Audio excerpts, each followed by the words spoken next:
What is up, everyone? Welcome back to the channel, and welcome back to another WWE 2K Sim video. Today, we will be doing WrestleMania 42 on WWE 2K26. So this will be the first 2K Sim that we do on WWE 2K26. So I'm super excited and super happy that it's for WrestleMania season. So it is for the WrestleMania match cards and whatnot. So I'm super excited for it. And kind of also glad. Got to give WWE props. This time around, if I remember correctly, they did not do this last time or last year. They broke up the match card by night, and we kind of know, not kind of know, we know what's going to be on night one, what's going to be on night two. Last year was kind of up in the air. We didn't necessarily know that. We kind of know the main events for both nights already. And we'll go through that as we show each match card and kind of talk about it real quick. But I'm super happy they did that, so it makes it easier in making this video. So here's the match card for night one. Super excited for some of the matches, not all the matches. And also, it's kind of weird that the first hour, as you can see at the bottom, is going to be on ESPN2 for free. So if anybody's watching or doesn't have an ESPN subscription or anything like that, you will get those first two matches for free on ESPN2, and you'll be able to watch it on there. I kind of have a conspiracy theory behind it. It's like, hey, they're not selling tickets for WrestleMania. Like, the tickets aren't selling like they did last year. They're jacking up the prices on everything everywhere, but ticket-wise as well. And maybe not a lot of people have subscribed to ESPN because, I mean, it was kind of a luxury to have WWE on Peacock. You had one subscription level and you had all WWE on it on ESPN. It's like, don't get me wrong, you do have a subscription level that you have to reach or do. It's the most expensive one, I think,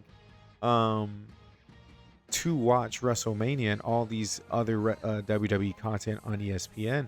So it kind of screws the pooch on that. So maybe this is their way of trying to say, hey, here's two matches for free, maybe entice you to actually subscribe to watch more. I don't know, but either way, let's break it down. So the first hour that's going to be on ESPN2 will feature the unsanctioned match of Jacob Fatu and Drew McIntyre, and the 6-man tag team match of LA Knight, the Usos versus the Vision of Austin Theory and Logan Paul, and iShowSpeed. So that's going to be pretty cool. I mean, having a celebrity in there, I kind of wish it was somebody else, an actual wrestler, but I also understand that this is a business, so they want to get as many eyes on it as possible. So why not throw a celebrity in there? And then the rest of the match card that will be on the actual PLE, and you have to actually subscribe to ESPN, is the Women's Tag Team Championship Fatal 4-Way, featuring the teams of Alexa Bliss and Charlotte Flair, Nia Jax, Lash Legend, the Bellas, and then Bayley and Valkyria. You have the Women's Intercontinental Championship match of AJ Lee versus Becky Lynch, which is AJ Lee's, fourth match since her return. So that'll be pretty dope to see. Seth Rollins versus Gunther. The Women's World Championship match of Stephanie Vaquer and Liv Morgan. And then what I'm presuming, or we all should probably guess at this point, is the main event of night one of Cody Rhodes versus Randy Orton with the unnecessary Pat McAfee. Generally do not know why they threw him in there. But yeah, that's night one. Then night two, very similar, where you have the first hour for free, but this time on ESPN, not ESPN2. And it features Brock Lesnar versus Oba Femi. And then the Intercontinental Championship ladder match of JD McDonough, Dragon Lee, Penta, Javon Evans, Rey Mysterio, and Rusev. Then the rest of the match card features the Demon Finn Balor, Dirty Dominik Mysterio.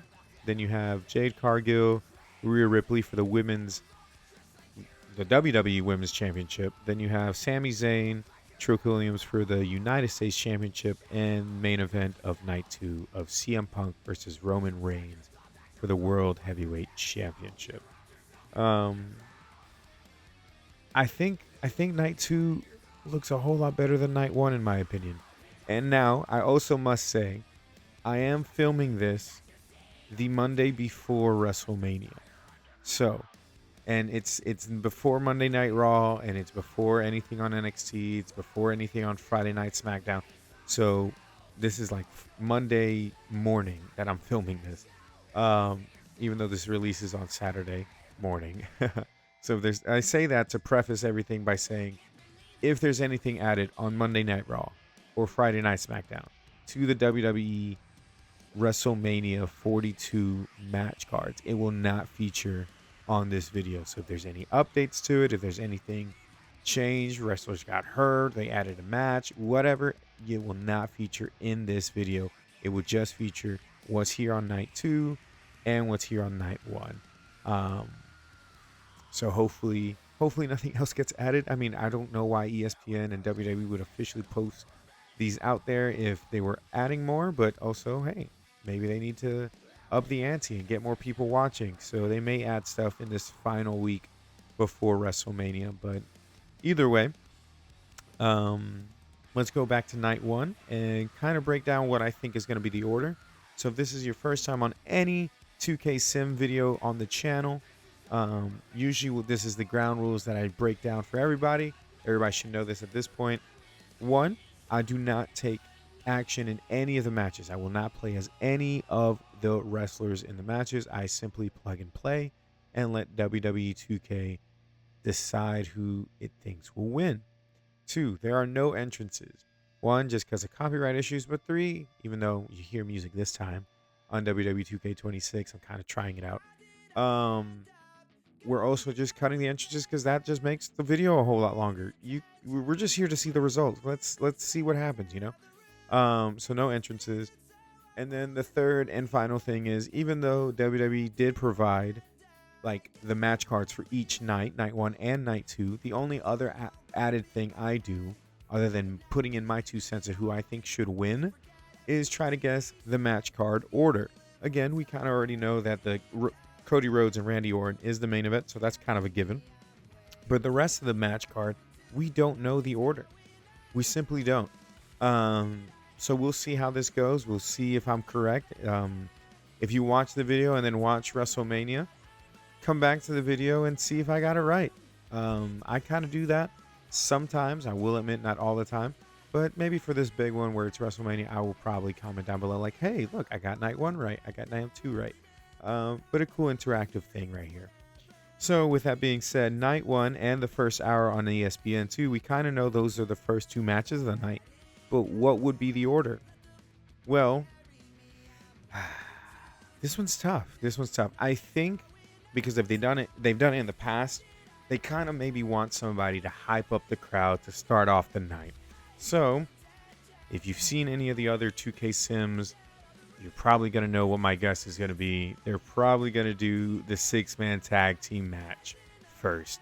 And the reason being, first people that are going to come out are probably the Usos. They're going to yeet it up. They're going to have everybody yeeting, waving their hands. Excuse me. And getting the crowd hyped up to get ready for the rest of the night. So, and why not? Why not? I think that's a cool thing to do.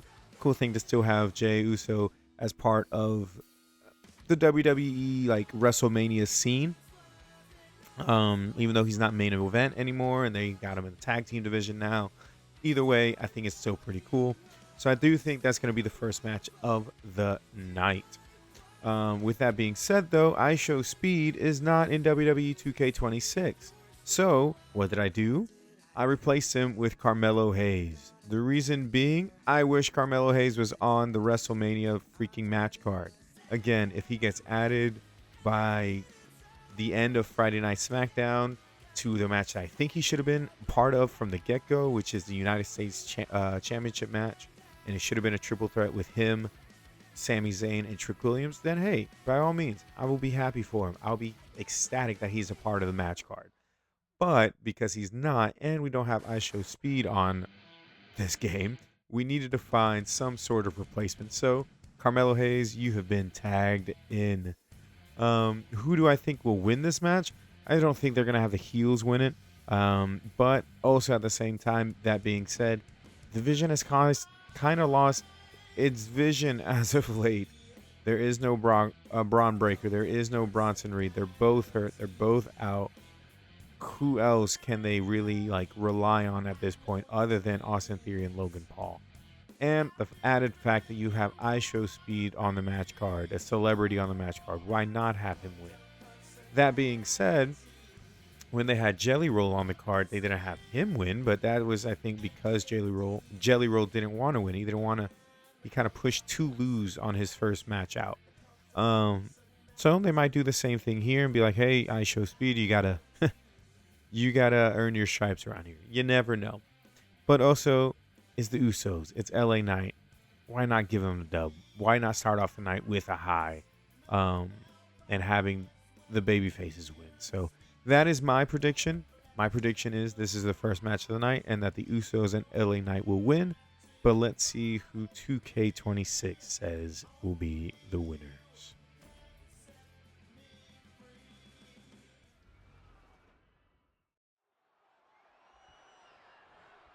Under the leadership of the wise man. Looking for a submission here into the torture rack. This take sharp jabs to the back of the skull, and he's out of the submission. Able to steer clear of danger there.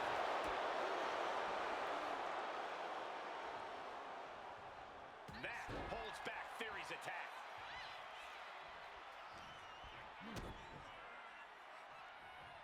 Down across the neck. Oh, what a lariat. Boom, face first.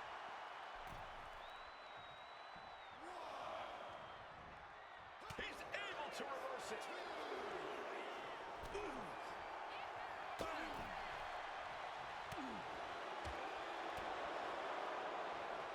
Head trap, leg hooked. Vicious fisherman driver. 2. And the shoulders up in time. He definitely got rocked on that one, but he obviously had the wherewithal to kick out. And what a reversal from Jey Uso. Punch lands. Boom. What a shot.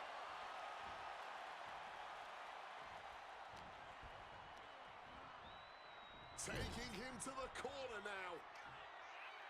Tag made. Drag their opponent to the center of the ring. Going to apply a submission hold here. Looks like the tequila sunrise. Top rope. What are they going to do?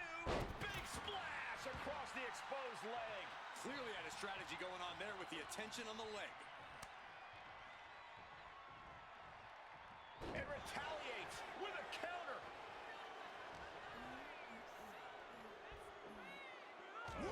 What a backbreaker. A lot of bodies in this match, Corey. How exactly does one of these teams get the advantage over the other? Head and shoulders are down. But is it enough? Kick out at 1. That was just a 1 count. It's clearly going to take a whole lot more to get this thing done. Tag. And now complete domination here. 2-on-1. Double that body drop. Oh, yes. The communication between these two is evident by that move. Turns it into a pin attempt. And he easily stops the ref's count. Strong kick out, but you have to wonder if he can keep it up. Here comes that rolling fireman's carry. Rolling through. Flying in like a missile. And gets sent right into the corner.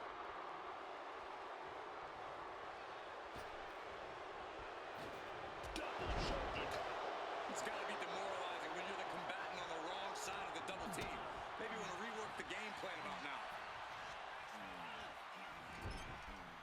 And that holds Theory back.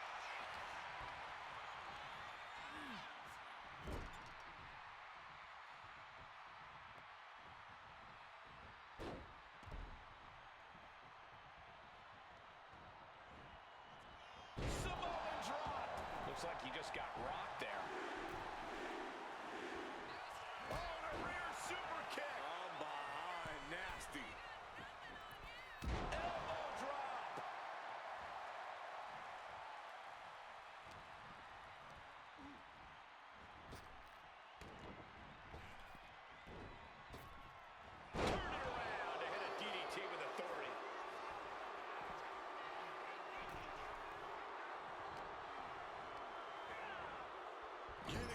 to the corner. And he retaliates. Oh, God, blinding rake across the eyes. Look at this. This can't be good. Ooh, got caught with a punch to the face. Boom, right in the button. Going for a pin attempt. It's still hanging on. Couldn't quite slam the door yet.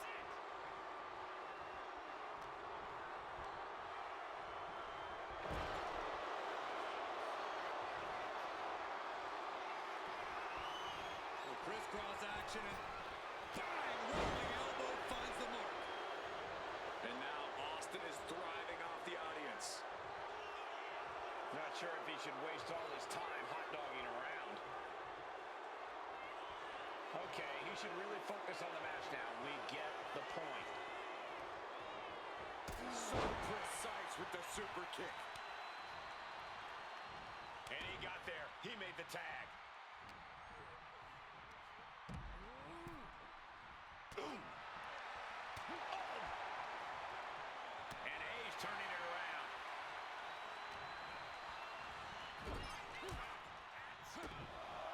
Gentlemen, this is what I believe we refer to as unloading.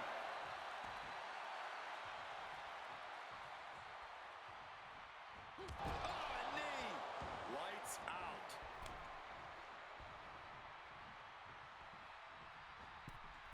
He's able to sidestep out of that. Goes into the corner. A stomp to the gut turns things around.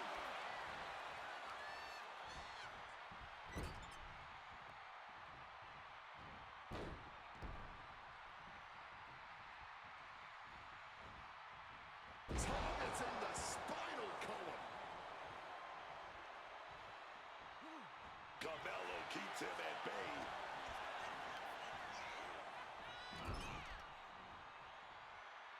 Tag made there. What are we going to do? Got a nice setup here. What is it going to be? Double shoulder block.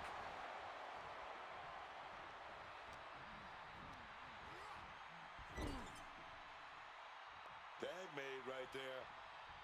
Oh, what are we going to see? Oh, yes, baby. Big back body drop. Double up. Double up.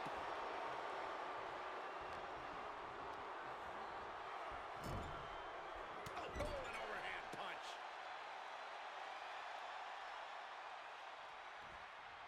The athleticism of Carmelo Hayes about to be displayed for your viewing pleasure. Springboard leg drop. Getting the tag could be the momentum swing they needed. Impaled by a spear.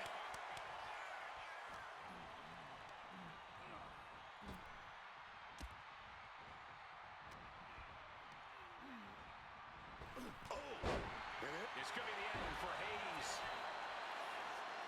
Shoulders up before two. This is where great cardio makes all the difference, helping you stay alive deep into the match. Trap the arm. And the neck breaker. And we've just witnessed what it means exactly to have adrenaline in your soul. Oh, what a response. Place it into the corner. And stomping away in the corner. Just ruthless.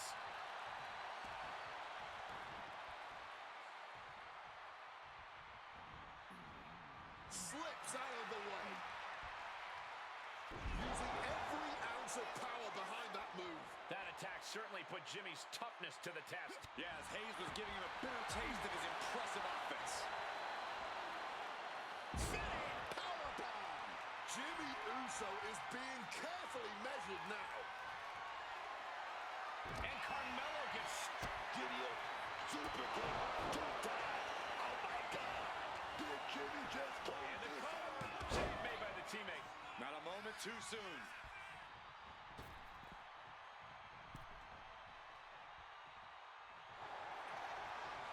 Here it comes. Stay away from the worm. Applying pressure to the leg and back here. Mello is in trouble. Look, able to free the arm and roll out. Finds goes the roll-up. Cover, shoulder up before the count. Amazing. Bang, drop kick. Jumping neck breaker. Ouch. Tags in here.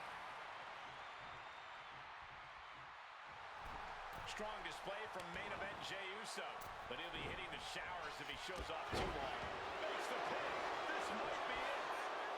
A defiant kick out after one. It might be stubbornness or it might be lunacy, but he's refusing to stay down here. Bang! He finds a counter. And Theory able to adapt. Quick exchange of counters there. Set up in the corner now. Double super kick.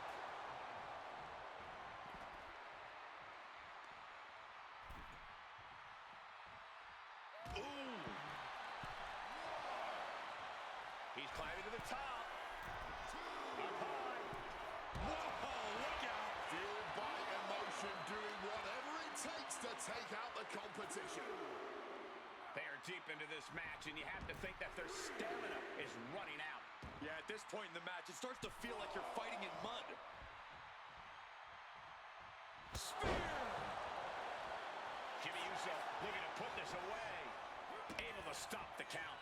He's really looking out for his team. Arm extended, tags his teammate in.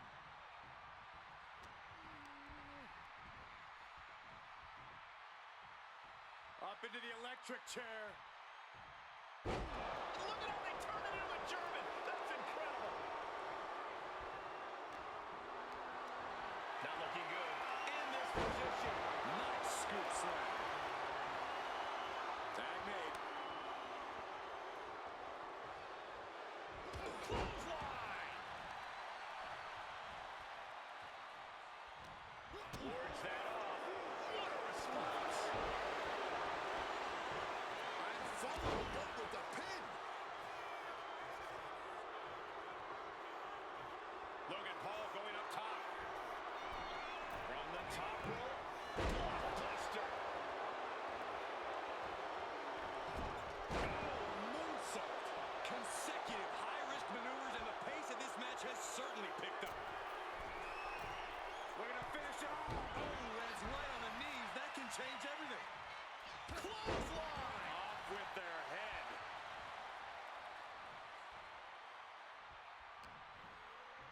Inverted atomic drop. Out. Followed up with a big clothesline. Catches the kick. Baby, not everyone can do that. You're right on the corner. Something's coming. Oh, look at this. So ruthless.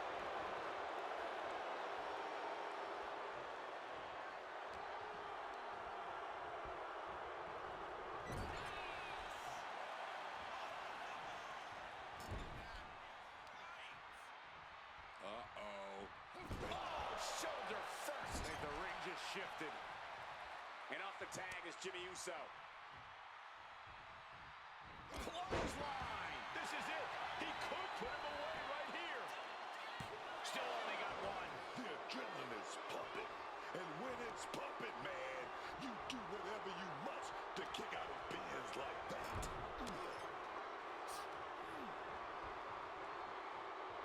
Body slam. Climbing to the top. What's he have in store? From the sky. He fails to connect.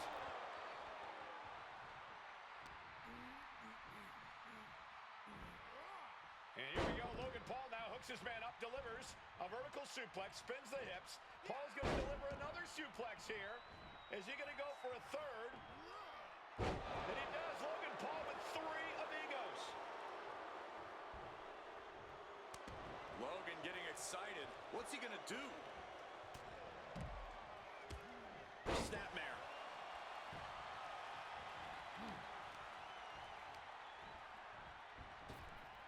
He finds a counter for Jey.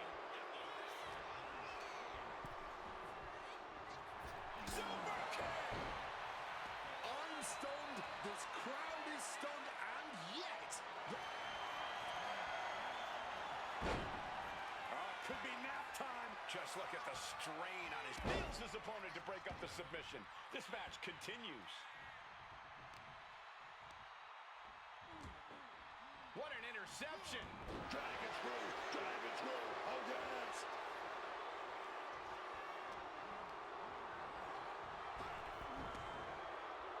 Fends off the attack with an elbow.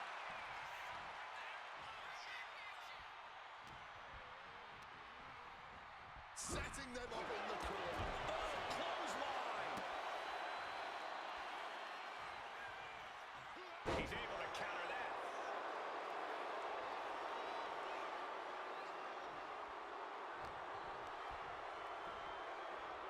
Looking for a belly-to-back suplex. Back suplex into the neck breaker. Planning something big here. Uso. A little bit of instant regret being felt here, I'm sure. Leaping to your own doom like that.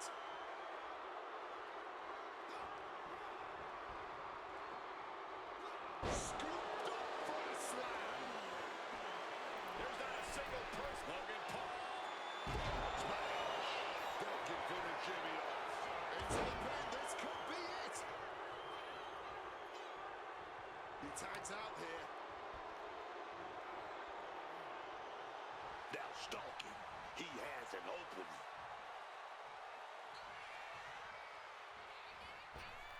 Springboard clothesline.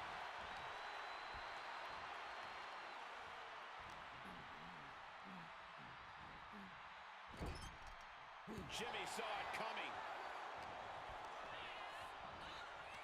Ripcord, lariat. And that blow has him wavering. At this point in the match, you have to hope your teammates are in better shape. Propping him up in the corner.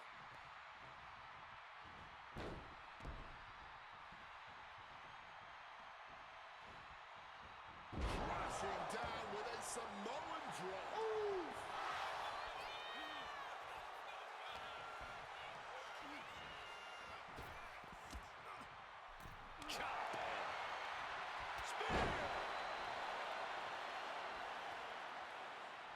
Jay with an opening to go high. Jake opening. Uso splash. Does Jay Uso have this sewn up? Taking head over heels.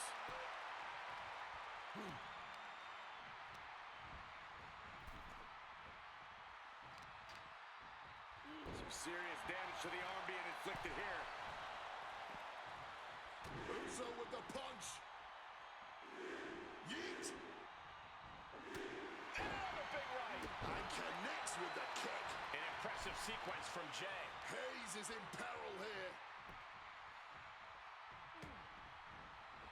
Oh, managed to make a well-timed kick to the gut.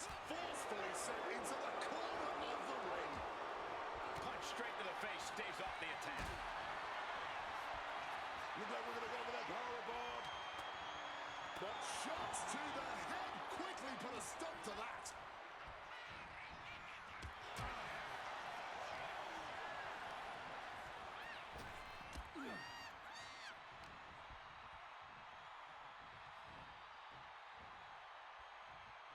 Tagged in here.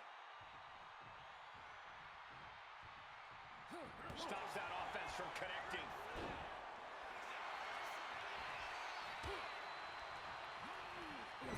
And he evades sudden, swift, and brutal impact. Oh, that'll turn your skin red.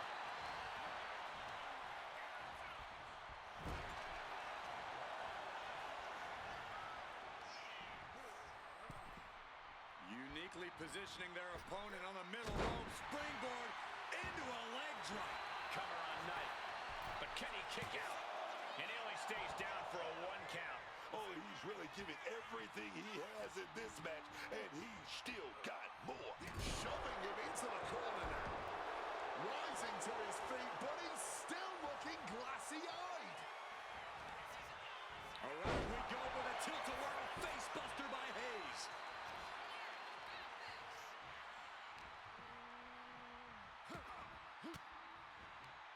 Ooh, catching that elbow to the gut. Quick tag. And now draped, defenseless across the top rope. Oh, double axe handle. This is a match of historical caliber. We'll be talking about this for a long time. He's headed to the top now. Jimmy with the Sun splash. bad spot for Hayes. There's two. What an amazing six-man tag match. A lot of good action in that one. Here's another look.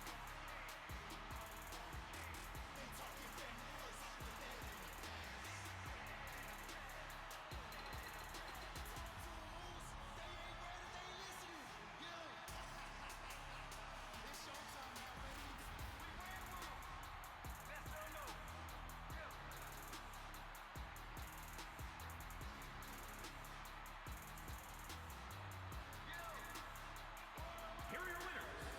The team of Jey Uso, Jimmy Uso, and LA Knight. That's a big victory for these three here tonight. I'll hang my hat on a win of that caliber any day of the week. This is one to be proud of. At least 2K sided with me in the sense of saying, hey, this will be the end result. So I'm super happy that I was right. But yeah, I think it'll be entertaining. Again, I think we've seen videos online of iShowSpeed doing some WWE training with like Randy Orton and whatnot. So I think it'll be a fun, entertaining match. I just really wish it was Carmelo Hayes in some sort of match, but I think Carmelo made this one pretty enjoyable as well on WWE 2K. So with that being said, now we go back to looking at the match card, and the match card does show that there's one more match on ESPN2. So it will be the Drew McIntyre versus Jacob Fatu unsanctioned match. So who do I think is going to win? I think right now, not that necessarily meaning that he is on the tail end of his career. I do believe he still has a lot in the tank that he can still pull off, that he can still do, and whatnot. But I think now may be the time for Drew McIntyre to lose this match and have Jacob Fatu win, simply because Jacob needs a dub under his belt, man. I think we need to start building some momentum behind Jacob Fatu and getting him to be this big monster of a man, of a wrestler in the roster. Now, granted, he had momentum, but kept getting hurt and whatnot, or whatever it may have been. But I think there is some sort of capability of him being like a big old problem in WWE if they do it right. But yeah, I do believe that Drew McIntyre versus Jacob Fatu, I think it'll be a fun match. Don't get me wrong, but I think they need to capitalize on Jacob, have him win the match against Drew McIntyre. Not saying, again, that Drew's on the tail end of his career, needs to be losing more. Nothing like that.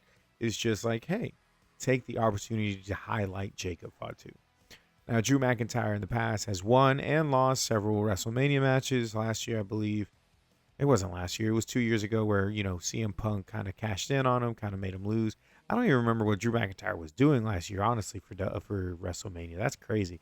But I think Jacob should win this one. I hope WWE 2K sides with me in that aspect as well. But we're just gonna have to wait and see. But yeah, let's see. My vote is Jacob. What do you guys think? Comment down below.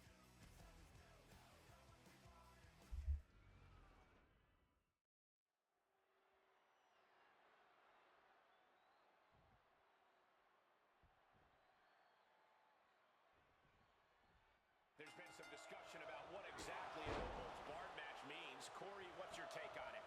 Just a fancy way of saying you can do whatever the hell you want. He's going to set him over the top rope with a big clothesline. Now what does he do? He's got the man right where he wants him, in trouble. Across the ring. Suicide dive. Throwing all caution to the wind and flying around like a bat out of hell. Ooh!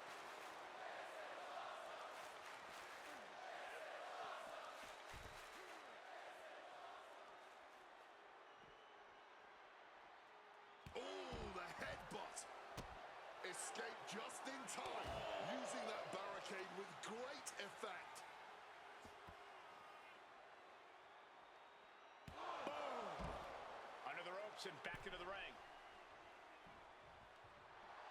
Drew flexing his muscle as he attempts to rally the troops.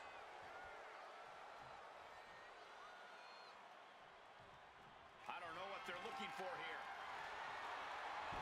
Not sure what he's thinking. Pulling out a hockey stick right here. Placed him in the corner here. Clubbing blow. Oh, he had the wherewithal to counter McIntyre. Springboard off the top. Costly error there. He goes for the quick pin attempt.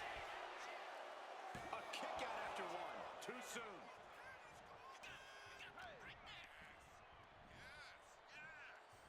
Headbutt to the back of the neck. Oh, stomping away. Headed out of the ring now. Grabbing the table here, and I'm sure it's not long for the world in this match. Taking things back into the ring. Oh, just bludgeoning the competition with that blow.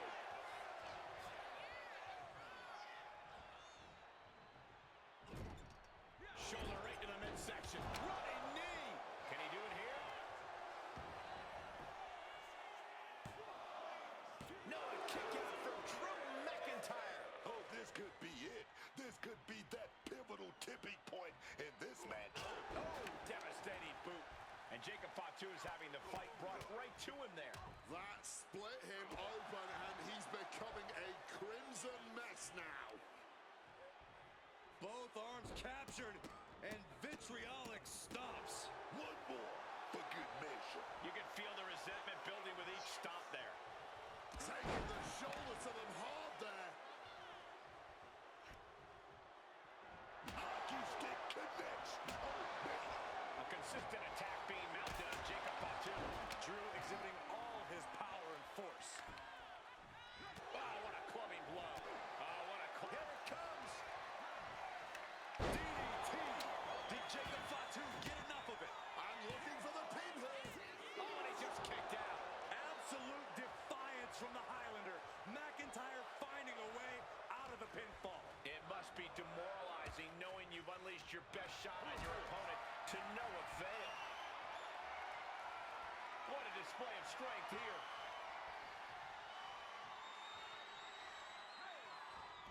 Someone call a dentist. Oh, that just...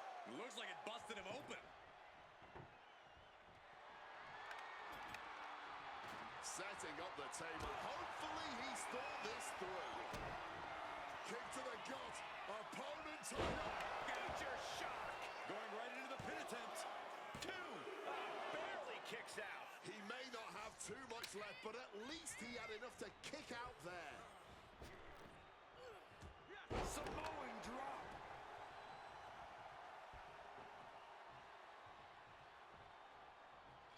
Jacob setting himself up top. From the top. All the way. What impact. Looking to put this one away. He got the shoulder up in time. This far along, you'd think he'd be down for a little bit longer. Oh, what a splash. And McIntyre on the receiving end of some stiff offense there. Deep into this, and there's no sign of slowing down yet. Drew anticipated that one.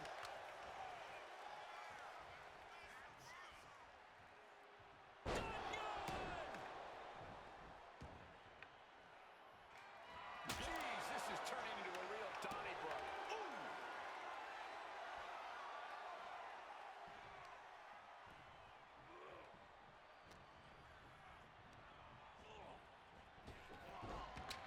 Turns it around. It's unbelievable that these athletes are in this match in any capacity. But here we are.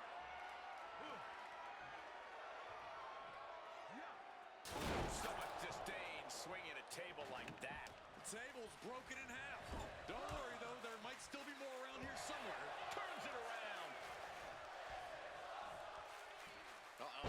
German suplex.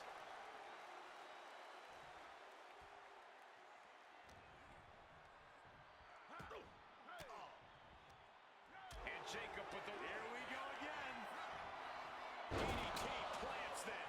Drew is completely out of it. Cover. What in the world? At this point, I don't know if it's McIntyre's resolve or stubbornness keeping him in this one. And you got to think that all the plans are out the window after that. Lift off. Down with force.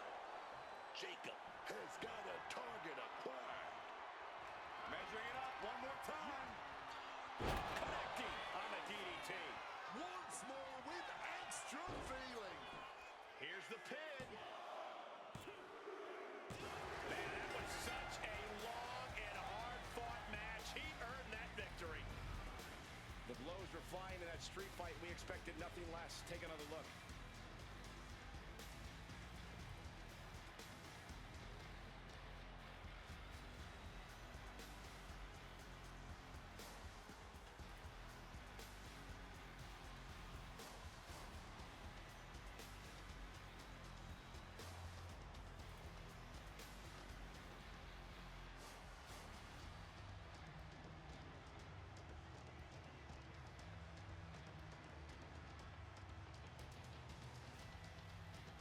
Here is your winner, the Samoan Werewolf, Jacob Fatu. And victorious Jacob Fatu stands tall.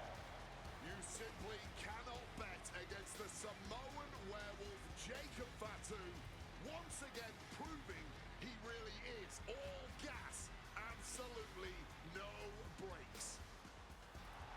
I'm glad WWE 2K also sided with me in this one and agreeing that Jacob Fatu will win the match. I think it's pretty self-explanatory. Again, I think it's just going to be a very violent match, which I think is going to be fun to see and witness, but definitely because of the violence and the crazy nature of it all, I think it'd be best for Jacob to come on top of this matchup. But yeah, what do you guys think? Do you guys think 2K got it right? Do you think 2K got it wrong? You let me know down in the comments below. All right, so with that being said, excuse me. With that being said, now that first hour on ESPN2 is done. No more ESPN2, the first hour being free. Now it's the rest of the main card, I guess one would say. Maybe the first two or the bottom or the undercard, but either way, the rest of the card plays out with the last 5 matches being the main event of Cody Rhodes, Randy Orton, Vaquer versus Morgan, Rollins versus Gunther, Lynch versus Lee, and the women's fatal 4-way for the tag team championship. And the more and more I sat here while watching the match, look at the card, I think it's going to play out in order of how they actually kind of have it written down, but maybe from like right to left instead. Because I do believe the next one will be the fatal 4-way for the women's tag team championship, which will be a kind of weird and kind of fun to see. I have heard rumors of maybe one of the Bellas not being healthy enough to fight or to be part of it, due to injury of some sort. We will have to see if that's true. But if so, who will they replace her with? I have no idea. But either way, I think it's a fun matchup to have. You have 3 women's matches on the first card, which is pretty dope in my opinion. But I kind of wish they would have maybe like balanced it out a little. So like alternated guy, girl, guy, girl, guy, girl type of breakdown of the match card. And it would have been pretty cool to see a women's fight be on one of the first 2 hours that are going to be free, on the first hour on night 1 and first hour on night 2. It would have been dope to highlight the women for that aspect as well, but they didn't take the opportunity to do so. So that's kind of a blunder in my opinion. But hey, it is what it is. I still think it's going to be a good, fun matchup. How it's going to turn out though, your guess is as good as mine. I think what they're got going on right now with like the different teams that are involved, I think it's kind of cool, but I think they're trying to capitalize on it being the Bellas and whatnot, because when they were in WWE, but way back when they weren't, there were no tag team championships. So why not take the opportunity to do something along, to highlight the fact that, hey, women's fighting or women's wrestling has come a long way. Let's add the titles to their record of what they've been able to hold, what they've been able to accomplish in their careers, because they helped, launch everything with kind of the Divas Revolution and stuff like that. So why not, so I think that'll be a pretty cool thing for them to do. Do I think that's the right route? No, I don't believe so. I think the route they should take is probably make it up to Bayley for last year. Last year, they kind of pulled her in out of the matchup that she was going to have in the tag team championship match and put Becky Lynch in her place, or returning Becky Lynch at that, which is pretty cool. But still, I think they kind of owe her kind of a redemption type of arc in giving her that dub. I don't know. Maybe I'm just not right with that type of guessing or line of thought, but I just think it'd be best. They haven't had really Bayley do a lot in recent years, in recent time, and I think it's time to kind of capitalize on that and give her flowers in that sense and in that case. But yeah, we're just gonna have to wait and see what happens. Now, same thing with the first match that we did. iShowSpeed is not in the game. Well, Brie Bella is not in the game yet. She will be in the game later on in the future, I believe, in like one of the ringside passes or ringside stuff. But I don't recall which one it is. So obviously it's too late for WrestleMania to do it. So I replaced her with Io Sky. Kind of wish Io Sky was part of the match card. I think she will be involved in the Rhea Ripley and Jade Cargill matchup to make sure Jade doesn't have her two amigas interrupting that match. So I think she'll be involved in some capacity in that way. And then also it's like the possibility of the Bellas not fighting because of injury to one of them. Maybe I've also heard Asuka and Kairi Sane may be replacements or alternates for that. I've also heard rumors of, well, if the Bellas are able to fight, that they will throw in one more women's fight in night 2, and it will be Io Sky versus Asuka, which I think would be pretty cool. But again, we will see. Again, I am filming this on the Monday before WrestleMania, so if there's anything added on the week leading up, I have no idea. But yeah, so I think my guess will be that Bayley and Lyra will win the championship. But let's see what WWE 2K says will be the end result.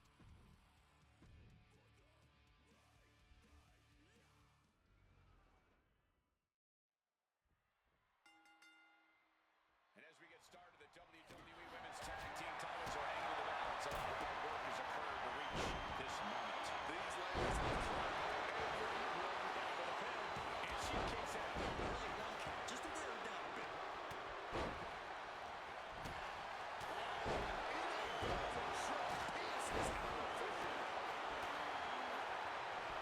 Snapmare over. Return fire from Io. Caught in the crossfire, the ultimate hazard of donning the stripes. In a no disqualification match, you never want to be the superstar on the wrong end of a chair. Kendo spot recovered for the title. And she gets a quick kick out. Seems to be in a rush to finish this one early. Got the underhook. Nice standing backbreaker and takedown. Showing off her best thinking there. What a clothesline! And now looking at Lyra.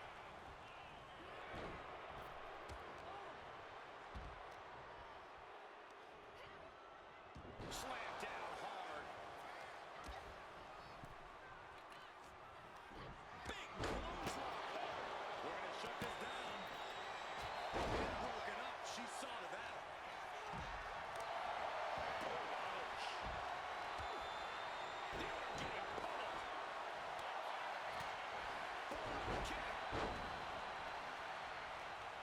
An injured shoulder puts you below square one. This is a smart strategy here. Being carried around now. Challenger may need to regroup after getting knocked around like that. Oh, that'll bring up the pin. Just in time, too. And Io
Excellent takedown there.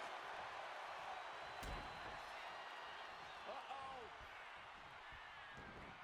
For the title. Then it's Nikki Bella.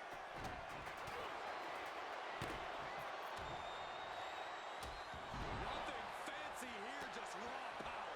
It might not be flashy, but sometimes you just gotta toss another person and make a statement. Forearm smash.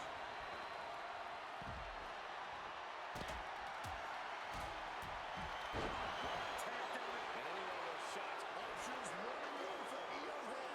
Oh, wait. She found a way out. Turn Nia Jax around there. Thunder's club comes down. Very effective. Stops the kick. One response after another. Back and forth we go. And watch the queen go. Big shot at your natural selection. You gotta love it. It just got as bad as it could for the champ. Makes a move. There goes all of our stuff, dog. Oh, look at this. Wants to finish this. Cover to retain. Taking flight. Kick to the midsection.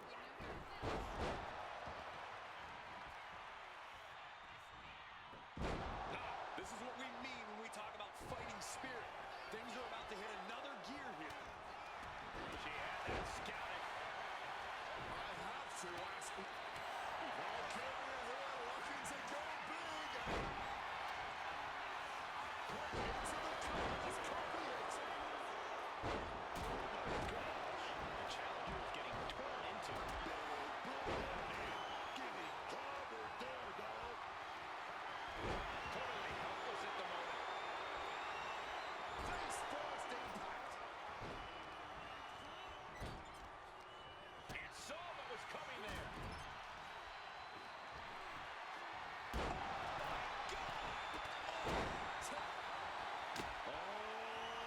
Sister Abigail DDT.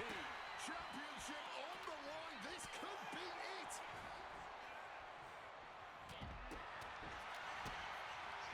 Let's turn that around. Connects with a DDT. From the apron. And the title in the balance here. The role model looking to end it. Has it hooked? Hope you got your running shoes tight, boys. We might need to bolt out of here. We might see a new champion crowned. Has them hooked. Sister Abigail. This may be the challenger's moment. Cover to be crowned champion.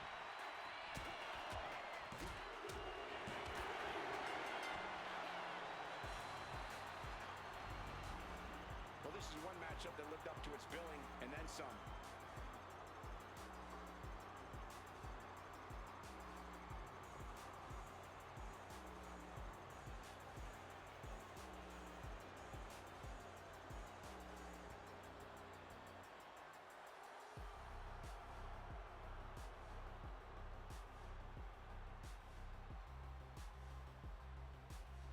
Here are your winners, the team of Nikki Bella and Io Sky.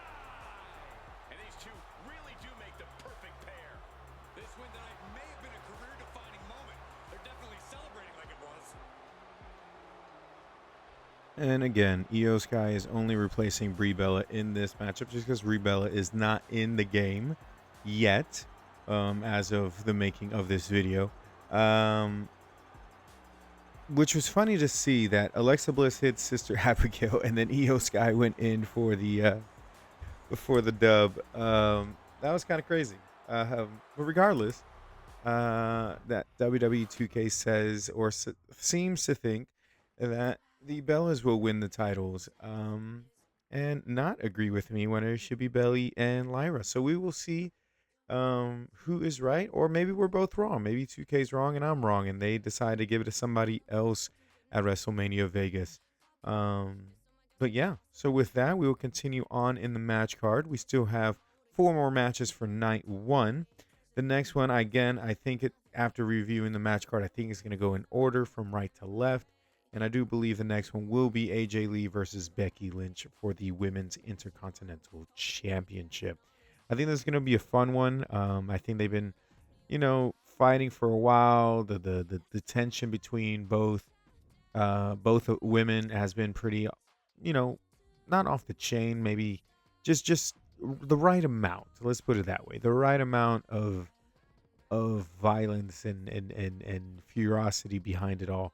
Um, and I like it because this has been the first feud for AJ Lee since she came back, and it's been an ongoing feud. Um, and I was surprised that she won the title in Toronto at Elimination Chamber. Um, I think it was Toronto, not Toronto, Chicago. Jesus, Chicago at Elimination Chamber. I think they should have capitalized on her winning the title here at WrestleMania. But I think with that still being said, I think then that means AJ Lee should keep the title, give her a WrestleMania dub, especially because it's a big moment for her in the sense of being the biggest match since her return. Even though it is a rematch, I still think just give her the WrestleMania dub. Becky Lynch has had plenty of them, but if you have Becky Lynch win again, I think that means the feud continues, and I don't think you need the feud to continue. I know majority of the time the next PLE that happens after WrestleMania is Backlash, and that's usually a rehash at what happened in WrestleMania, yada yada yada. Cool. You do not need that between Becky Lynch and AJ Lee. Keep it going. Give us other fresh rivalries for AJ Lee specifically, because again, you don't want her just to be stuck in one rivalry and it gets mundane and overused, and it's like, okay, we don't want AJ Lee back. Like, what the heck? Um, so yeah, I think AJ Lee should win this one, but we will see what 2K says will be the result. Let's get it.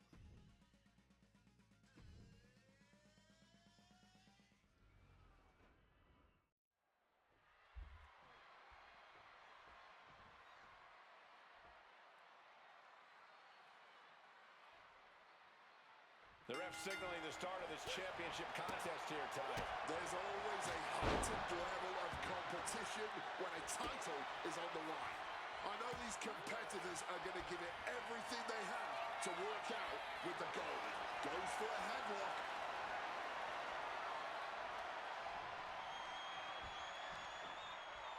Ouch. Makes a move and applies a whistle.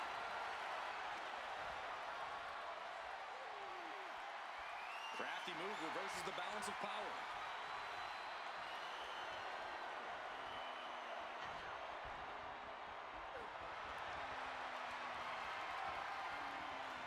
Being brought down and now applying the chin lock.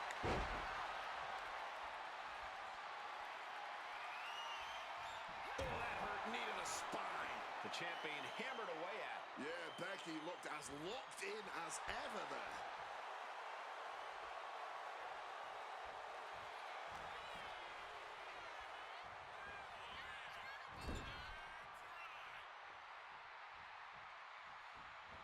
And Lee able to reverse that. Oh, she was ready with the counter.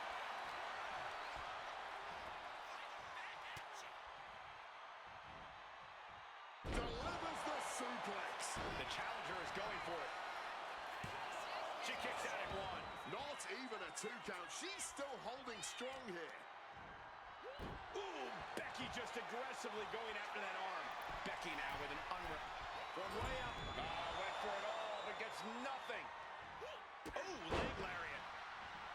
And it just hammering away with the rights. Just a non-stop, all-out assault here. I think rage took over in that moment. Nothing but blind rage.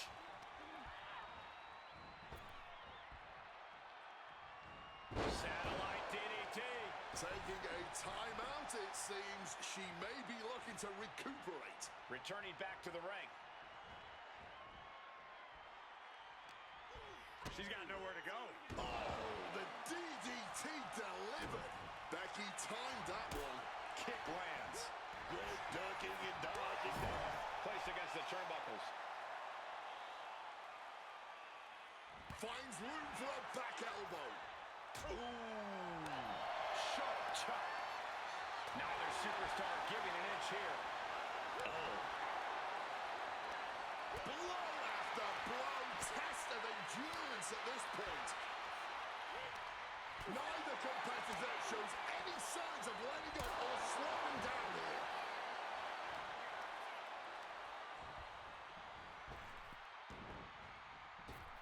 Running clothesline.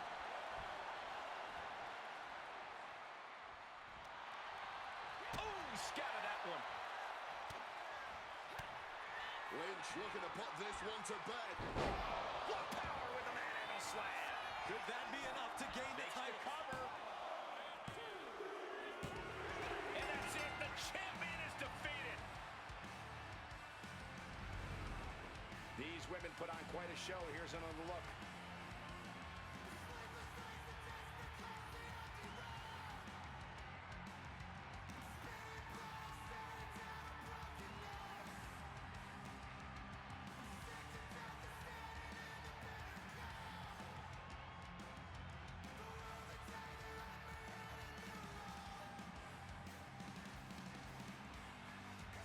Here is your winner and the new WWE Women's Intercontinental Champion, the man, Becky Lynch.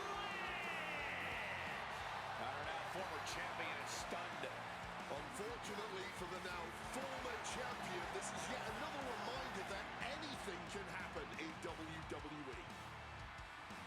Well, WWE went the opposite route. I said AJ Lee was going to win it, but WWE 2K said, nah, it's going to be Lynch. Well, we'll see if I am right or 2K is right when the time comes. Hopefully, 2K is wrong. At least that is my hope and desire. With that being said, we still have 3 more matches. Rollins versus Gunther is what I believe will be next. And the weird part of it all, I feel like this is thrown in last minute. You have Rollins getting cleared to fight, but then you don't have who he was supposed to fight in Braun Breaker possibly healthy. I don't know. And then you didn't have anything for Gunther to do. So, yeah, let's just throw these 2 guys together and have them fight. That is literally how it feels. Not saying they're going to put on a bad match, but like storyline-wise, it makes no sense. Now, granted, I think they're trying to put in some breadcrumbs in there with like Gunther saying, you know, Paul Heyman, you owe me. But my theory to that is Paul Heyman, you're going to owe him a fight against Brock Lesnar at SummerSlam so he could retire Brock Lesnar. That's my only assumption. Could be completely wrong. And we'll just have to wait and see. But I don't know. Again, this matchup just seems out of thin air. No rhyme or reason, no purpose behind it. So we'll have to see. I think Rollins comes out on top. Or you keep the momentum going with Gunther, and Gunther wins. I think there is going to be just some sort of interference in the sense of maybe Braun Breaker is healthy now, and it's like, let me interfere, cost Rollins, and then that continues their program between Rollins and the Vision. Because also it's kind of weird. Granted, yes, they have been doing it for weeks now, but like if you wanted Rollins to go against the Vision, the 2 last remnants of the Vision right now of Logan Paul and Austin Theory, you should have thrown him into the 6-man tag team match, and instead of LA Knight, should have had him face them. And then have LA Knight face Gunther or something like that. I don't know. But either way, this matchup is kind of thrown together, and I don't really care who wins, honestly. But I do believe it's going to be Gunther who wins it via interference from Paul Heyman or Braun Breaker or somebody. Not saying Gunther is not capable of doing it on his own, but I just think that's going to be the end result. But let's see what 2K says.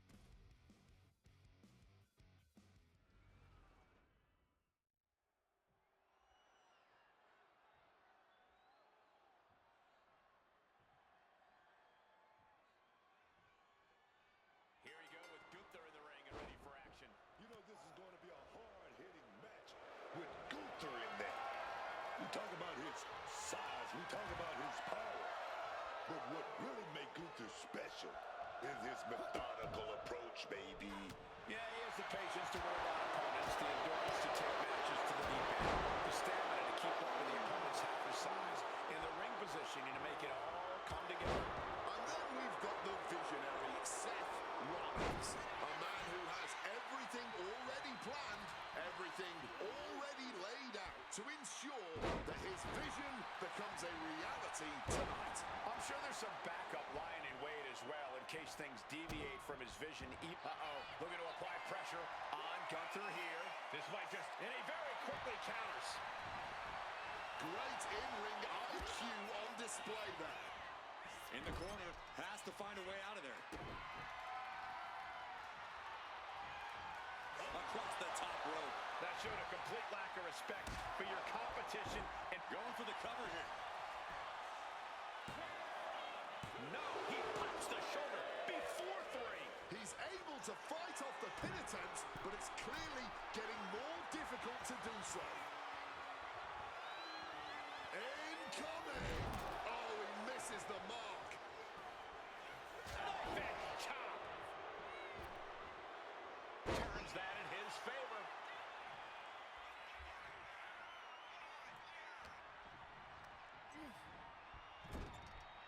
Seth Rollins, he's gonna go for that big move. The buckle bomb. The buckle bomb. Boom. Just as Rollins envisioned it. Looking to end this thing for good. And there's the... Stop. Here's Seth's big chance. This might be it right here. Two. Near fall. Gunther making it emphatically clear that he is still very much in this thing. That is our ring general. And we know Rollins has a temper. You have to think he's starting to get in his own head a bit. Saw it coming. It counters it.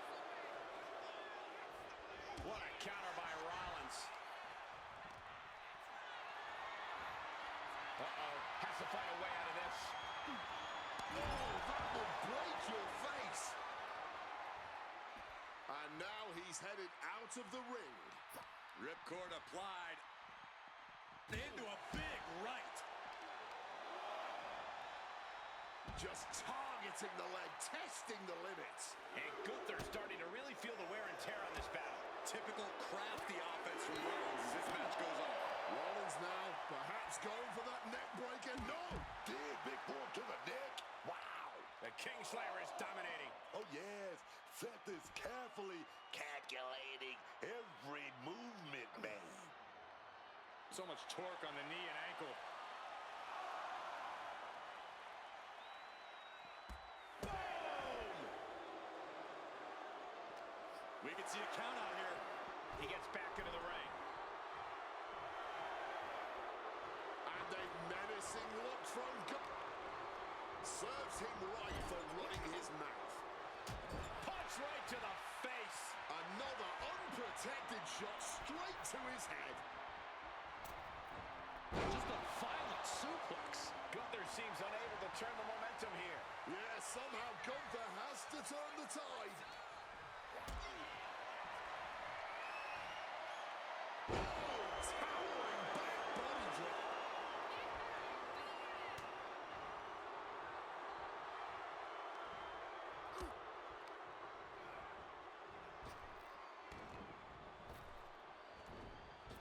Point of the elbow to the nose.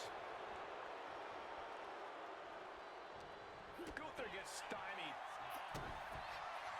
Rollins with a head of steam. Big air. Stop! That has Gunther rocked. Rollins goes into the cover. This could do it. He wins! He wins!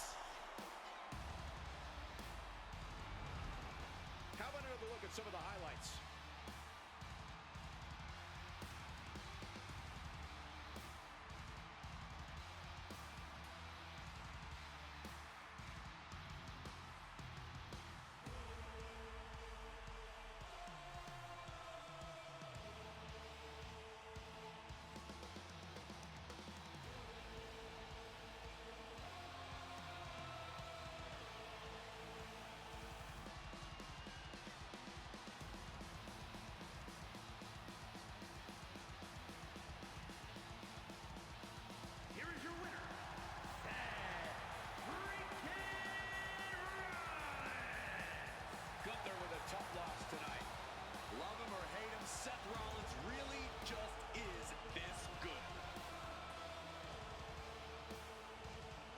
Well, I'm not overtly upset with this result. I mean, I'm not going to lie. Again, I'm not fully invested in this match just because even though on paper it should be good, there's no storyline behind it. There's nothing.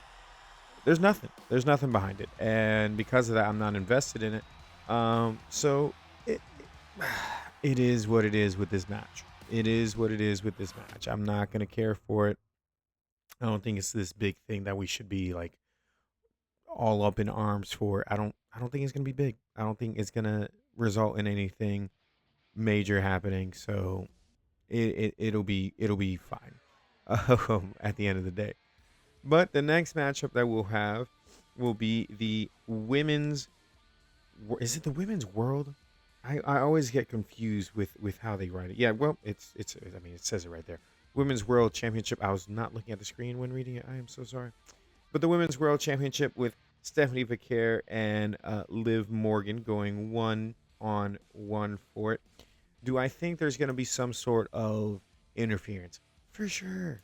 It's freaking Judgment Day. Why wouldn't there be some interference? So I do believe there will be interference. Do I think because of that interference, Stephanie Vaquer can overcome? Yes and no. So it's kind of tough to kind of choose a winner on this one. I will say my gut feeling is Liv Morgan should get it. Liv Morgan should get her flowers. She's been working hard for years for a moment like this. I think it's time. I think she wins it. I think it's the right move to capitalize on her winning the Royal Rumble, the whole enchilada. I just think it is time. But an argument could be made for Stephanie Vaquer to win it. She has been a good champion, a good fighting champion. She loves to wrestle, and I think that's a good thing to have in your champion who wants to defend, who wants to be out there. But I think the biggest issue right now going on is like some of these feuds, some of these championship reigns are not memorable due to the fact that there is a lack of matches happening on these PLEs and Saturday main events and stuff like that.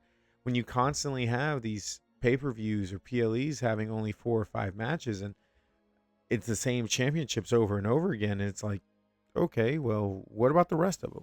You know, Stephanie Vaquer, I think she defended it at Elimination Chamber. I don't know. I don't remember. That's the thing. I don't remember any of these people's title defenses. I don't remember anything other than the WWE title picture or the World Heavyweight title picture, which makes sense because those are the marquee titles. But if you want the women's division and the women's evolution and the women's everything to be on par with the men, which they have been. I mean, shoot, Becky Lynch main evented WrestleMania when WrestleMania was just one night. She's main evented it before. So women's fights can main event stuff. And I wish they would go back to that, honestly. You know, they say it in the Royal Rumble, like, hey, whoever wins gets to main event WrestleMania. And because WrestleMania is a 2-night event, the winner of one of the women's should more than likely main event night 1. But if it's a big enough feud, I can see why it would main event night 2. But the Royal Rumble winner should be main event of night 1 and night 2, regardless of whether it's male or female. That's what I believe, and maybe I could be wrong in that thinking. And if so, comment down below. I'll be glad to argue that point. But yeah, I think that's what is hurting WWE at the end is the lack of matches on these PLEs. Don't get me wrong. I think this match card for WrestleMania for both nights is kind of stacked. Do I think maybe another match or two could be added? For sure. Like, again, if in this week they decide, hey, because the Bellas are healthy, do Asuka versus Io Sky? For sure. Add it. Do I think there should be a match for Carmelo Hayes? For sure. Tiffany Stratton's not even on the card either. And it's like there's a lot of people that should probably be on the card that aren't on the card and makes no sense. Ray Phoenix, for instance, is not on the card. I think he's an immensely popular wrestler. Or could be. I don't know. I just think they have a lot of opportunities that they're missing due to the fact that they're not putting many matches on their cards anymore. I think it has just become a bloated company in the sense of trying to get promotions and celebrities and whatnot. And I think maybe TKO is trying to get more investment in their buck because of how much they spent or whatever. There could be an argument, a plethora of arguments as to why. But I cannot remember these title reigns because of the fact that they are not fighting on marquee stuff.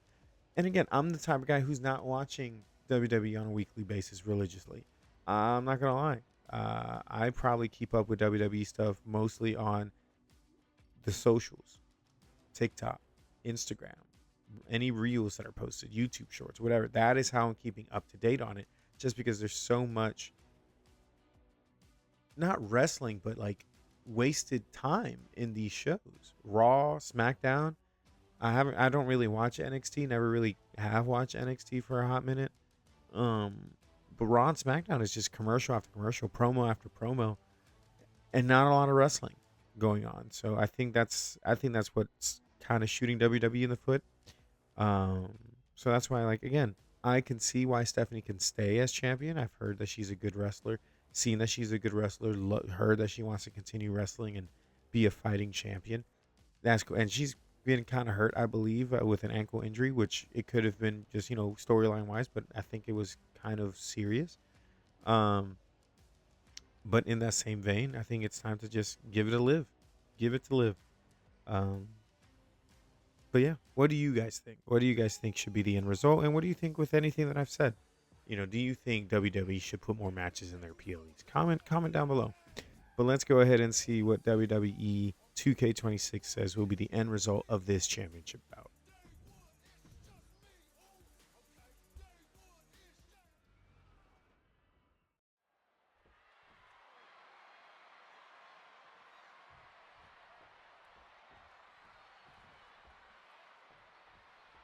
The Women's World Championship on the line here in this matchup. Whoever wins this one, no doubt, we're looking at the unequivocal top dog of the women's division. Without a doubt, Corey, the top prize in the division up for grabs. Collar and elbow.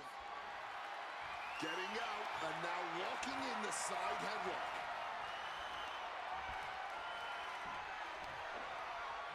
Oh. And now gets in position to reach the arm.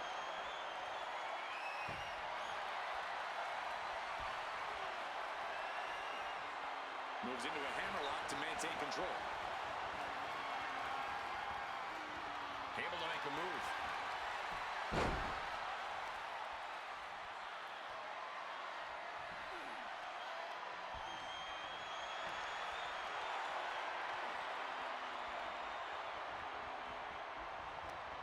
Caught with a jawbreaker.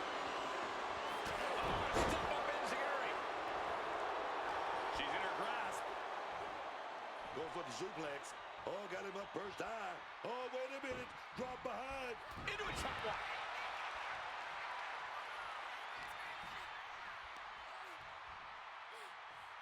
Just like that, she turned it around. Ooh, walloped by a huge club.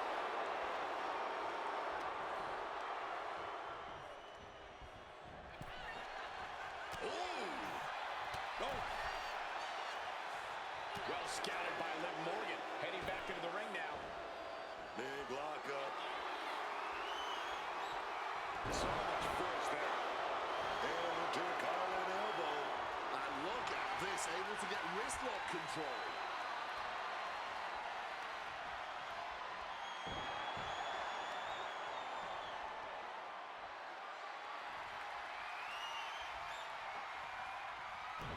Oof, the snap on that arm drag.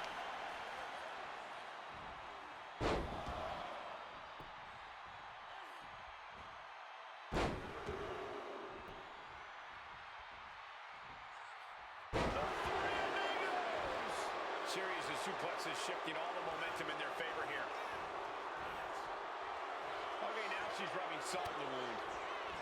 Dodges out of the way. Those two partners showing how well they know each other. Power from the... What's going on here, Bud? Who the hell is this? Oh, the phone, baby. You've seen this kind of action happen before. It's called a distraction.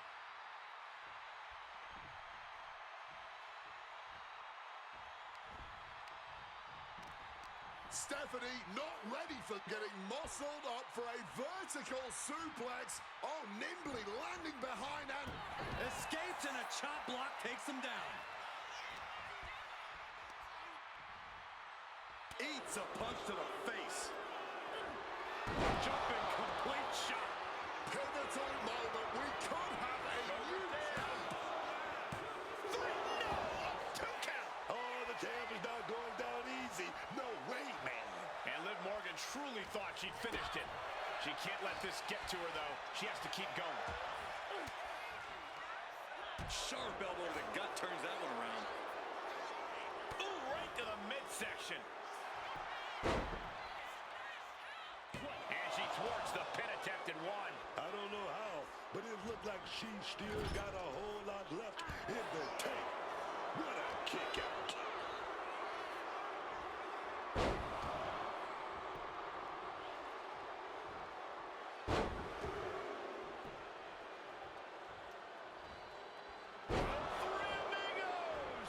Each revolution was more impressive than the last.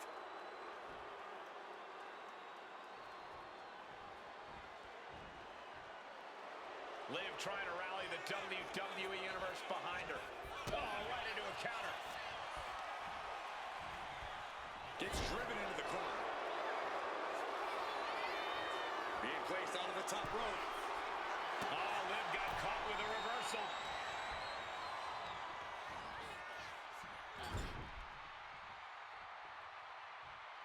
Boom. Connects with the meteor. Scaling the turnbuckle here. Launching. With authority. She's setting something up.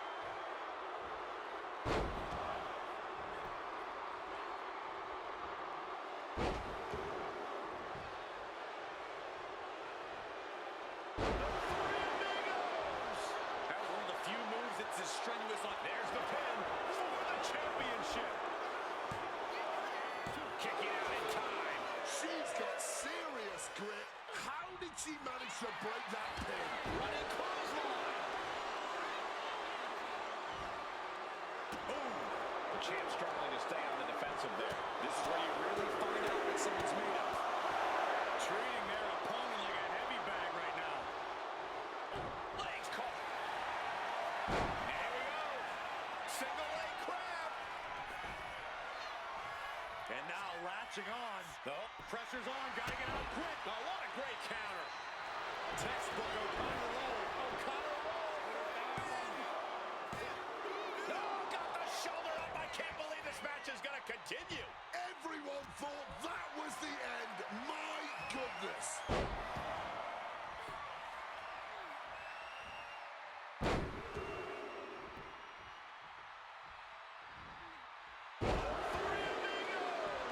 The only thing worse than a devastating suplex is multiple devastating suplexes.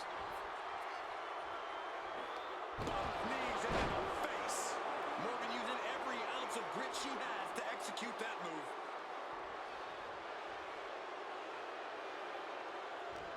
Man, this is how you put on a match.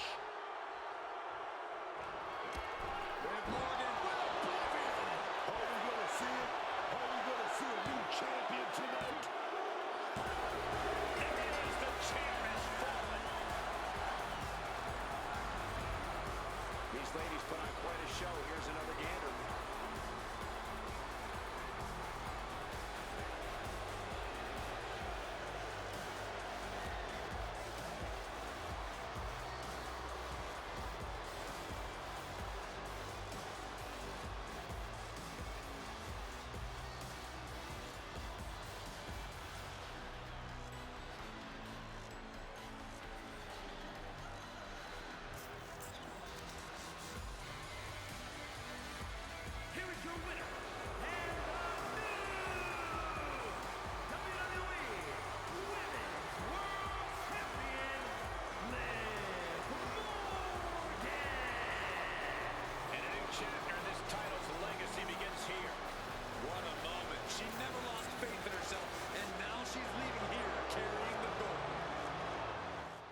Well, I have to agree with WWE 2K, or I'm glad WWE 2K agreed with me in the same that they should capitalize on Liv Morgan at WWE WrestleMania 42.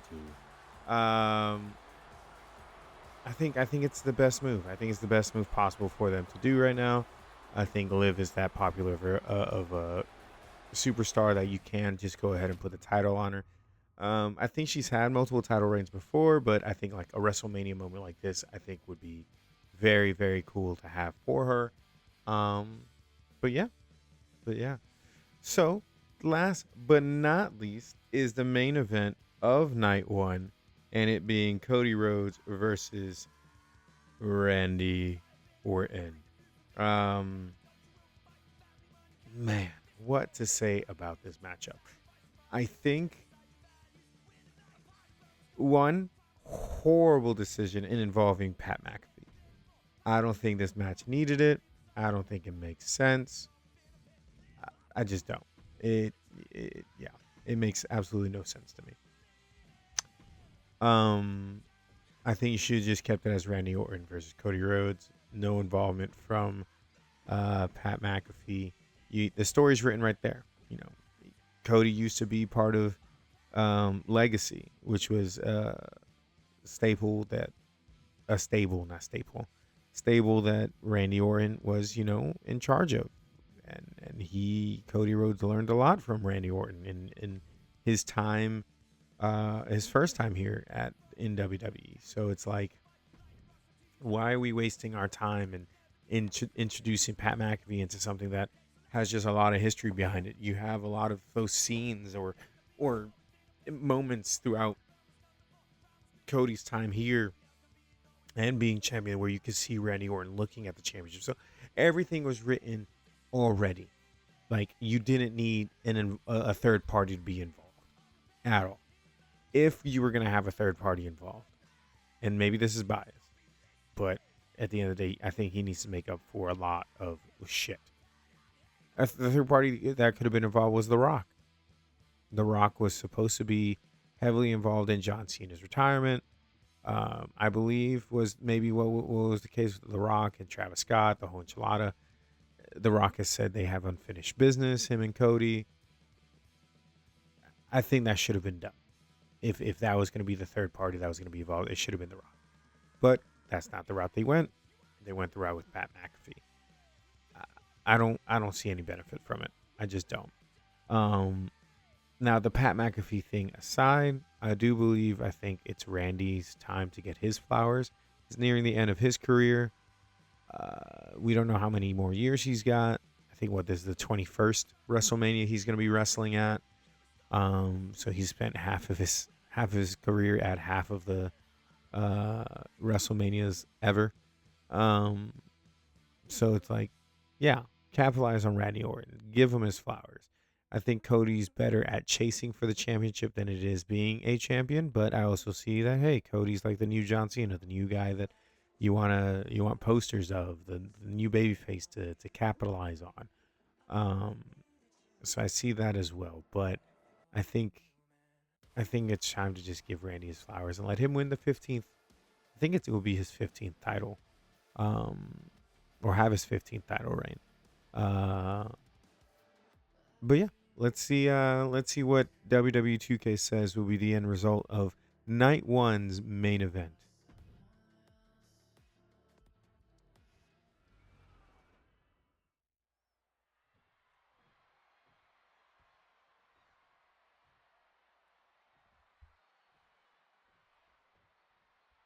The winner of this match walks out of here a champion. That should light a serious fire under these competitors. This is the kind of match you can't take for granted. These shots, they don't come around every day, so it's on you to seize the moment and snatch that title out of the hands of the competition. This should be a good one. Collar and elbow tie-up. An effective shove there sends a message. Orton gets the better there.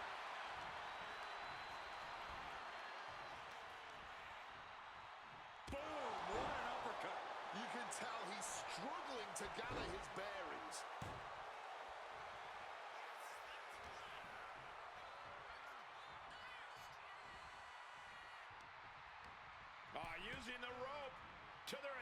advantage. Very effective. Maximizing the pressure on the arm could limit the champion's offense. With the counter. Quick thinking and quick rollout there. Wants to regroup and recover. Taking aim to the back of the neck. Oh.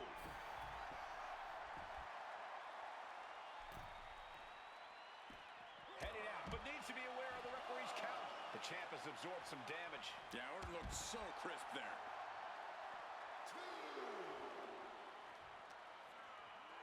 And gets tossed back into the mat. Barbaric clubbing blow. Just clubbing down. Put into the corner. What could be next?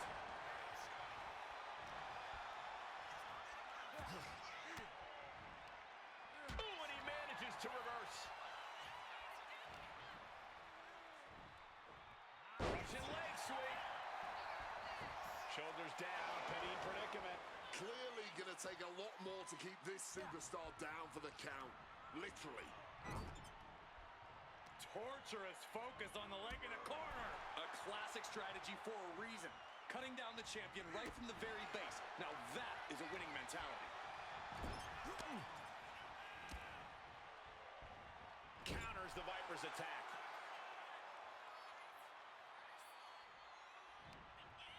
Turned it into an arm drag.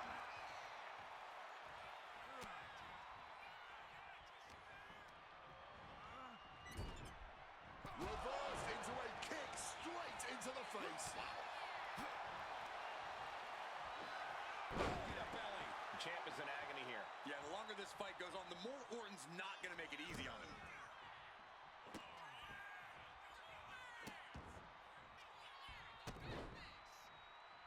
Just torturing his opponent. Randy's tapping into that place, unleashing the full might of... The challenger might have what it takes to win this. Into the cover.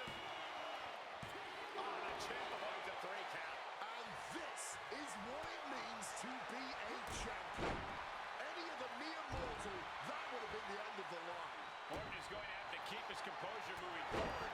He thought he'd put him down with that one, and now he's got to think of another way. Oh, that adrenaline's pumping now. It makes you feel invincible. And for a little bit of time, you actually are. Cody Rhodes trying to end this one. Double arm underhook. Wait a minute. Backdrop out of there.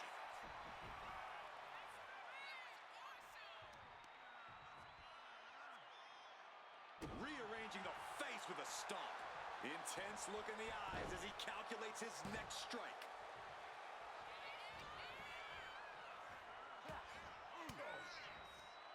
Averting danger. Classic Cody Rhodes. To the crossroads. The champ might have just sealed things.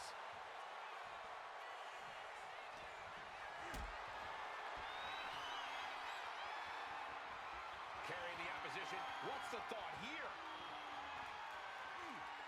Face first. Not a good way to land, dog. Uh-oh, Cole, I think we know what the Viper's doing. Yeah, Randy Orton in position.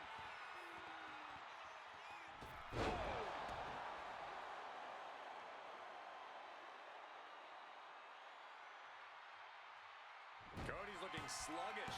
Things could be winding down for him. Has been hooked, looking for sliced bread. What a counter! Power slam!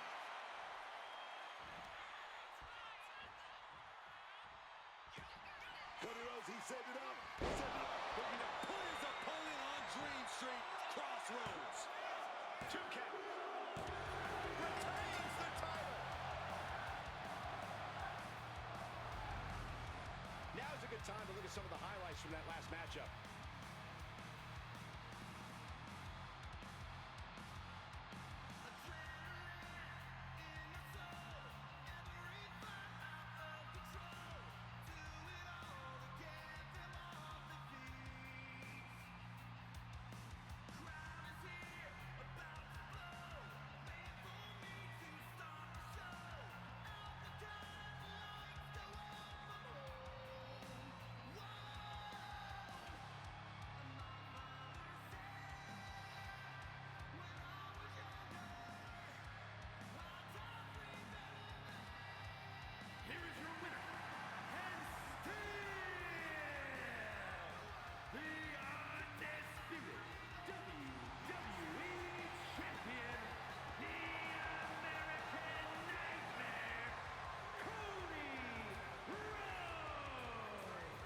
successful title defense for him tonight. What a title defense for him tonight. He came in with that unshakable champion mentality. Well, again, I don't think this would be the right route, but it's similar to how they always joked around with Super Cena, Super Cody. No? Maybe they'll have Super Cody win the title and retain it and continue on being the face of WWE after the PLE is over with. But again, that's just 2K's opinion, not mine, but it is what it is. All right, so let us recap night one real quick. So night one's results. So I guessed that the match card is going to play pretty much from right to left, from bottom to top, in the sense of order. And then I guess that the first match of the 6-man tag team match, the results were that Usos and LA Knight were going to win, and 2K agreed. Then I said for the McIntyre versus Fatu match that Fatu was going to win, and 2K also agreed with me on that one.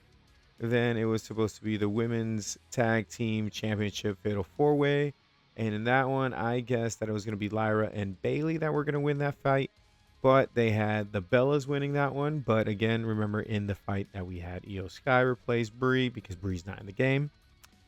AJ Lee versus Becky Lynch. I guessed that it was going to be AJ Lee that was going to win, but 2K said otherwise and had Becky winning. Then I guess 2K had a couples thing going, and for the Rollins versus Gunther match, I had Gunther winning, but they kept the power couple on top and had Seth Rollins win. So that's the end result of that one. And then Stephanie Vaquer versus Liv Morgan. I also said Liv Morgan was going to win, and WWE 2K agreed with me on that one. It was kind of fitting that in that match there was a Raquel Rodriguez type of interference or distraction. Same thing I think will happen at the actual WrestleMania, so we will see. And then for the main event, I had Randy Orton winning, not because he has Pat McAfee on his team, but I just think it's time for them to give him his flowers, and because I just like to see Orton win. But 2K said it was going to be Cody Rhodes retaining. So we're just going to have to see if I'm right with night one. But with that being said, we're going to continue on into night two. Night two's PLE match card. So this one features, once again, the first hour on ESPN of Brock Lesnar over Femi, the Intercontinental Championship ladder match featuring those 6 superstars of JD McDonough, Dragon Lee, Penta, Javon Evans, Rey Mysterio, and Rusev. The United States Championship match of Sami Zayn and Trick Williams. The WWE Women's Championship match of Jade Cargill, Rhea Ripley. Demon Finn Balor versus Dirty Dominik Mysterio. And then the main event of CM Punk versus Roman Reigns for the World Heavyweight Championship. Similar to the last match card, I do believe it's going to go in order, except for the first hour. I think the first hour, it will be in order from left to right. The rest of the match card from right to left, and the main event being the one that's on top. So with that being said, I do believe, just to make sure if anybody's confused, I think the match order for night 2 will be Lesnar versus Femi. Very similar thing they did for WrestlePalooza when they had Lesnar versus Cena at the beginning. I think you're going to have Lesnar versus Femi. I think you're going to have the ladder match. Then it's going to be United States Championship match, Women's Championship match, Balor versus Mysterio, and then the main event. The reasoning behind it, not that the 6-man ladder match wouldn't be exciting. I think Lesnar just has that big name. And typically, if you're not the main event, you want to be the opening match to set the tone. And I think they want Lesnar, since he's not going to be in the main event, to set the tone. And I think that's why. The other reason being, and maybe this is just a little bias, or maybe not bias, but wishful thinking, I think the lights being off or being dark, because remember, this is in Las Vegas. I think the stadium is kind of open on the top. Not in the sense of like open to the sky, but in the sense like I think sunlight can pierce through. I think that maybe there's glass or whatnot. I think it'll be pretty dope when it's dark. that you have the Demon Finn Balor's entrance during that time. I think that would be pretty cool. And also Jade Cargill's. Jade Cargill also deals with a lot of lighting during her entrance, and I think that would be pretty cool to see in a later time slot. But we'll just have to see. I don't think it'll be dark enough for Jade's match, but I think it'll be dark enough for Finn Balor's. But we'll see. We'll see. But yeah, with that being said, I do believe, like I said, the first match will be Lesnar versus Oba. That is such a WrestleMania fight. Like that. That was a phenomenal decision to make. Oba being called up to the main roster, and the first big feud you have is with Brock Lesnar. That was a phenomenal decision to make. So whoever made that decision, congrats. You guys made the right call. Got to give WWE their credit for that one, finally. I think if Oba doesn't win, we riot. I think it's safe to say everybody should be in agreement with that. If Oba doesn't win, we riot. This is the moment to capitalize on such a huge victory. I'm not saying have Oba squash Lesnar like when Lesnar was going against Goldberg when Goldberg returned. Don't do that. Don't give me a squash match. Give me, as sus as this is going to sound, give me a meaty match. Give me these guys going at it like they want to kill each other. This is for all the marbles, you know what I mean? Like, I know there's no championship for it, but Oba needs to win so that his career could be catapulted. Similar to how a lot of people thought like the Undertaker streak should have ended with somebody that should have launched their career. Which, granted, I see the argument like, well, also you should have had it where Undertaker lost at WrestleMania to somebody who's undefeatable in a certain degree, and Brock Lesnar fits that bill.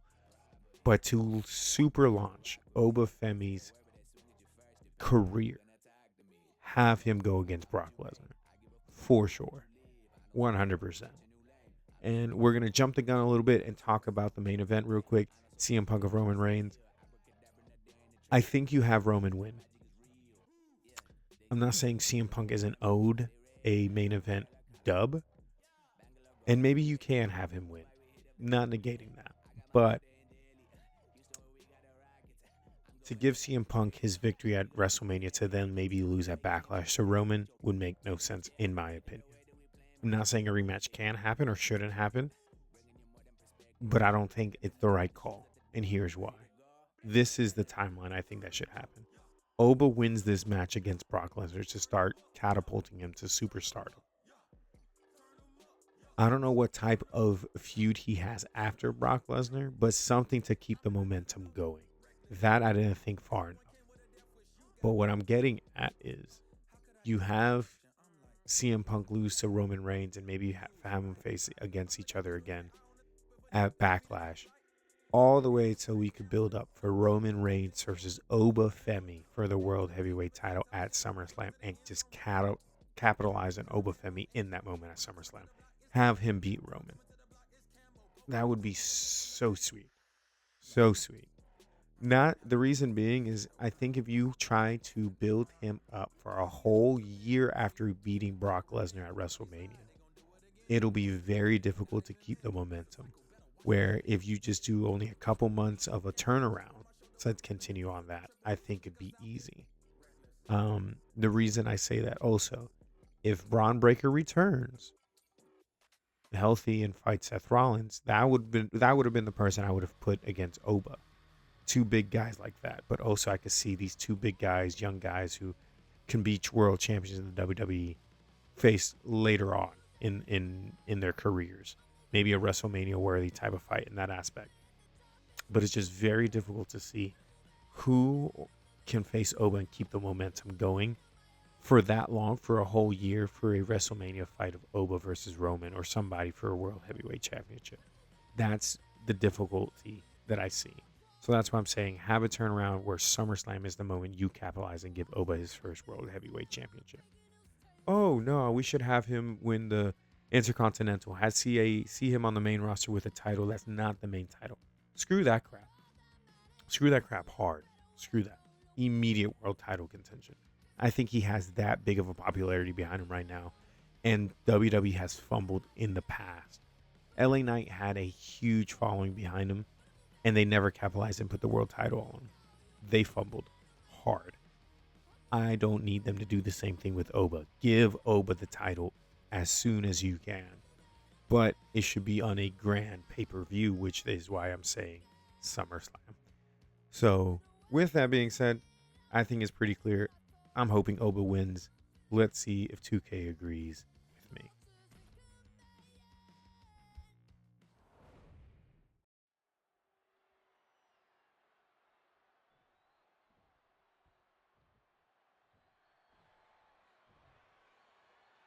And we're set with Oba Femi in action. You know, I gotta hand it to Oba Femi.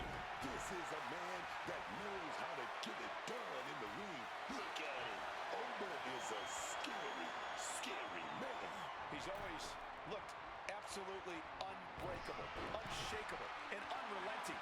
Femi's size, power, and athletic ability, there aren't many who would be able to dethrone the ruler.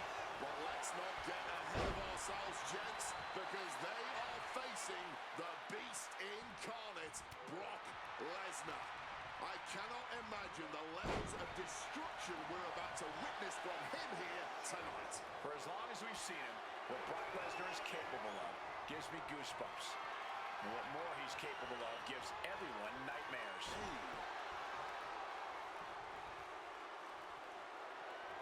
Finding a way out to get the top wrist lock here. Moving out of the hold and now able to lean into a headlock. Switching things up, taking control of the waist here.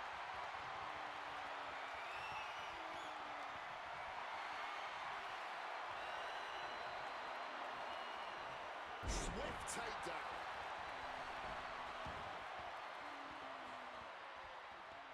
Ooh, well measured there. Oba, high risk. Look out! Oh, right on point. Forget about it.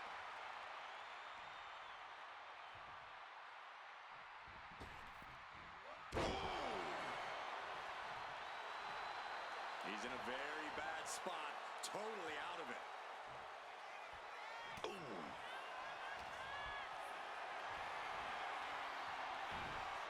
What a reversal.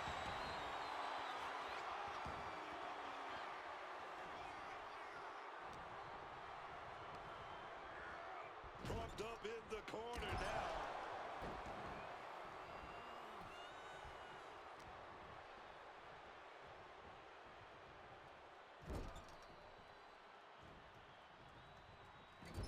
Oh, and a double axe handle. Huge German. And Femi's focus got lost there.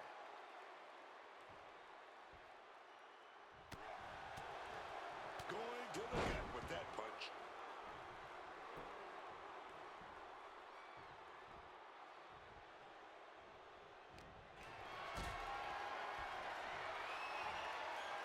Lesnar on the wrong side of that exchange. Boom. Oh, this is gonna hurt. Just a barrage of elbow drops into the chest. Unleashing a barrage on their opponent. And Lesnar making his way back to the ring. Over Femi. The ruler with the fall from grace. That could be curtains for Brock. What a kick out at two. Oh, you messed up.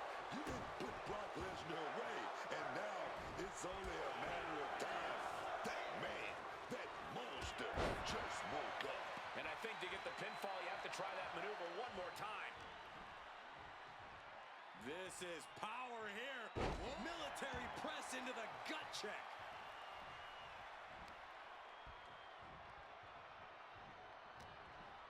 He's being prepped for something. Oh, he flips that around. Schoolboy applied to put this one away. He kicks out with force. You gotta be kidding me. Referee's head didn't even get a chance to hit the mat.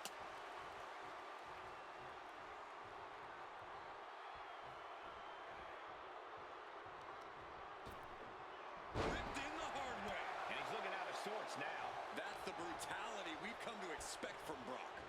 Oh, German suplex release.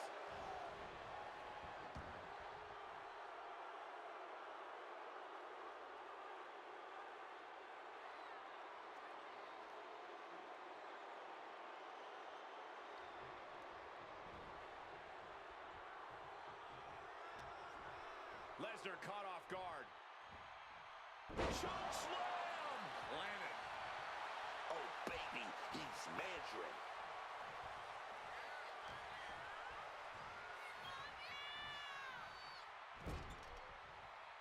Wow, Brock waylays him. Got him in the corner now. Picking them up. Marching across the ring and into the corner. And they're not finished yet. Spine first again.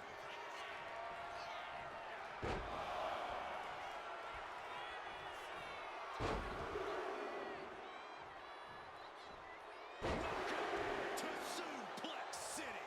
Just brutal. Lesnar's never been one to hold back, and he's not going to start now. Now attempts the cover. Can he keep him down?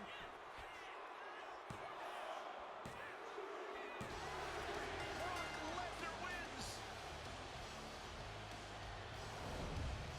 Here's a few clips from the last match for us.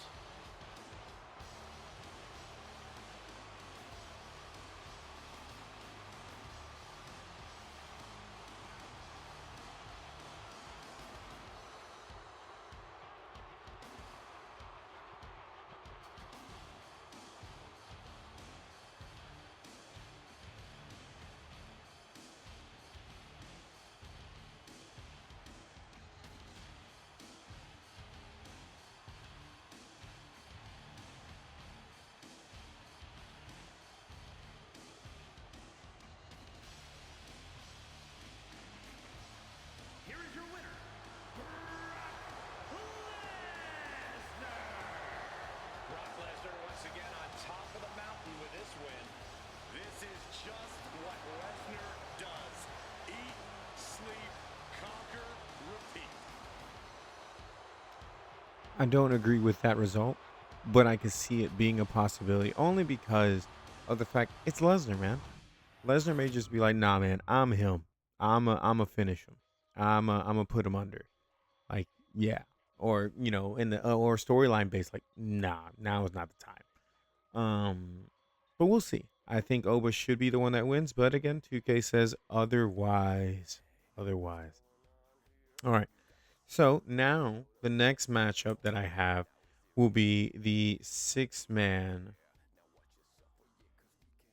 Intercontinental ladder match. I think that was going to be a dope match. I think it might be a show stealer. Last year's, I think, what was it? Ladder match for, I think, one of the titles, I think it was the tag team titles. That ladder match, absolutely phenomenal. Absolutely phenomenal. A show stealer. If it wasn't last year, it was 2 years ago, whichever one that was. That was phenomenal. And I hope that these matches are extremely amazing. No letdowns like last year's match of Cody Rhodes for John Cena at the WrestleMania 41. That was atrocious. That was horrible. I hope the same thing doesn't happen here. I hope it's a whole lot better than that. I hope that that doesn't happen. Only because the reason I keep saying it or I'm lost for words for it is just because last year's triple threat fight of Rhea Ripley, Bianca Belair, and Io Sky stole the show. That should have been the main event. Compared to Cody versus John Cena versus all that. Yeah, no. Screw that crap. You don't. Nah. That was nothing. That triple threat fight was absolutely phenomenal. Absolutely phenomenal. That was an amazing match through and through. And I think the same thing could be said with like this ladder match, with the Oba and Brock Lesnar fight. You can have potentially a lot of big matches come out of this, even though a lot are saying, this WrestleMania isn't super hyped up as to what it can be. There's not a lot of build up. A lot of things are being thrown together last minute, and it doesn't make a lot of sense. And that's why it's very like kind of worrisome how the end result of this one will be. And like, I think they're just really looking forward to the next one in Saudi Arabia and how they can capitalize on that and how much money they can spend on that and yada, yada, yada. So it's like, I can see that argument, but not, I think it's because a lot of us are trying to compare WrestleManias to which are last year's and this year's to WrestleMania 40. WrestleMania 40 was almost picture perfect. And especially how it ended with their version of Endgame, in the Cody Rhodes versus Roman Reigns fight. But very similarly to the Marvel Universe, it's like, it's going to be very hard to top that. Very hard to top Endgame, even with what they've been trying to do in the Marvel Universe now and expand. It's been very hard, and it's like, I don't know if they're going to ever get to that level again. So it's very tough to say. But some of these matches can seal a show if the main events do not live up to the billing. I don't think you'll have that issue this year, but the only one that I think may fall short is Cody Rhodes versus Roman Reigns, but only because not Cody Rhodes versus Roman Reigns. Excuse me, Cody Rhodes versus Randy Orton. I think the only reason that may fall short is due to the involvement of Pat McAfee in that main event. But we shall see. But back to the 6-man ladder match: JD McDonough versus Javon Evans versus Rusev versus Penta versus Dragon Lee versus Rey Mysterio. I think this is going to be a phenomenal fight. I'm just quite surprised Rey Mysterio's in this one. Now, granted, I think Rey Mysterio was supposed to be in last year's WrestleMania and he got hurt. I think they replaced him with Rey Fenix. Cool. Awesome. Phenomenal. Yes, let's give Rey, his flowers and get him into the WrestleMania. And I'm not saying he can't perform still. He most certainly can at his age. But it's just like, holy crap, Rey Mysterio at WrestleMania 42 in a ladder match of all matches is wild. Wild. But I'm super excited to see it. Who do I think will win? The 2 men on the left. 2 men on the left that are on your screen right now. Javon Evans or Penta. Penta needs to either keep it just because to keep the momentum going. I think he has a lot of momentum behind him, finally winning a championship, being a very popular superstar on the roster. I think you capitalize that. I think it's pretty cool. If it's not him, it has to be Javon Evans. He is also rising up there in popularity. Give it to him. Give it to him. Strap a rock on his back and give it to him. Very similarly to last year, how they gave it to Dominik Mysterio and the pop that he got when he won, the same thing could happen with Javon Evans. Literally, the exact same thing can happen. So we shall see. Those are my 2 picks, but if I were to choose only one, I think it should be Javon Evans. But let's see what 2K says.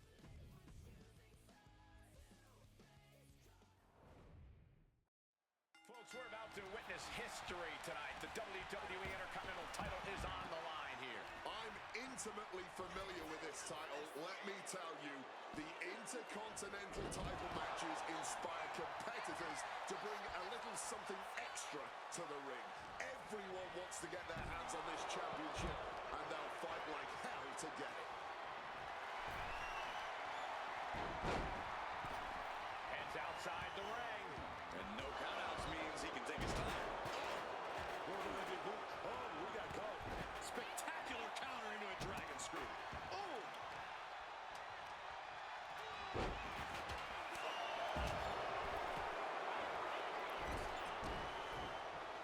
Single arm back body drop. That takes power. A ladder match is already so much chaos, but every additional competitor increases the insanity, and thus the window of opportunity becomes that much smaller. Indeed, Corey, these matches are never easy, but every competitor added to the fray just makes it that much more difficult. Moving into the ring, with a DDT! The champ is going to have trouble regrouping after that. Putting that ladder in the exact right position now. Center of the ring.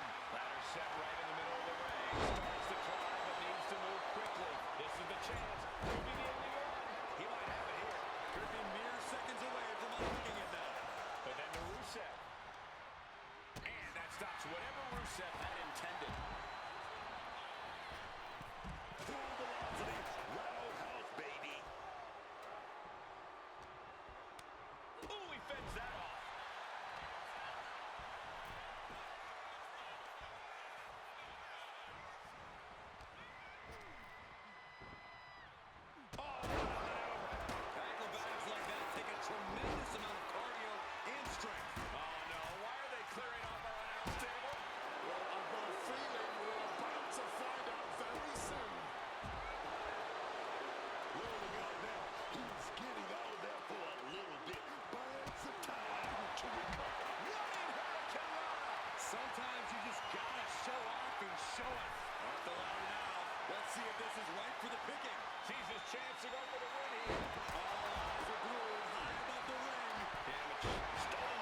Working on the hook here. The whole match is literally in the palm of their hands.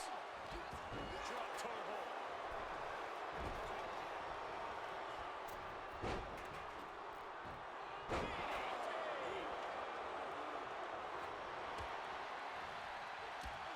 Toss by the neck. Oh, what a kick. Oh, accurate roundhouse.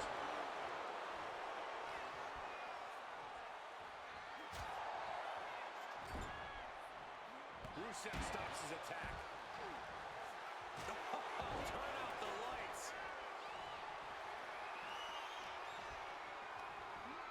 Adjusting their opponent against the turnbuckle. Drop toe hold.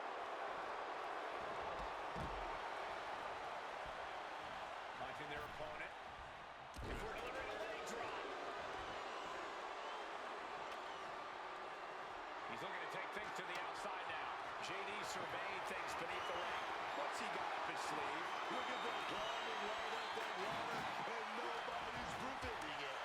A masterful display of defense from both wrestlers. And here we go. He's going to try to grab victory. Slow and steady will win the race in this situation. Trying to go. Fingertips away from winning this whole thing. He's going for it. But does he have enough of a reach? Snapmare takeover. Oh, right to the spine. Absolutely fueled by adrenaline right now.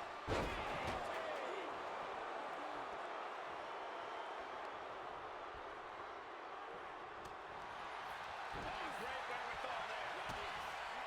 Mysterio now with his opponent set up. Destroyer. Right to the kidneys from behind. Getting your mind back into this is one thing, but getting your body back into it is another. And that unforgiving steel is going to leave a mark for many days to come. The challenger really struggling to avoid major damage. Yeah, but when ladders are part of the match, you really can't expect anything less.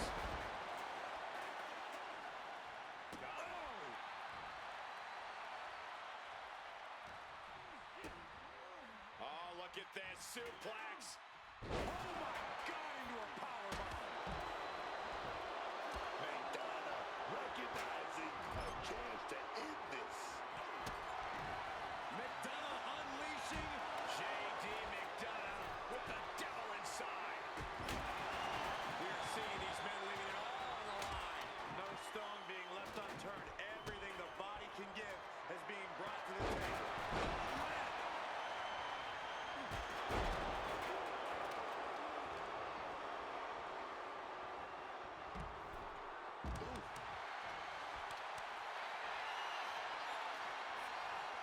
Ireland, here we go. And we have Mysterio. It might just be time for that race to the finish line. Time to climb that ladder and end this. Taking off from the ropes. Oh. He's locked him up. Gut-wrench power.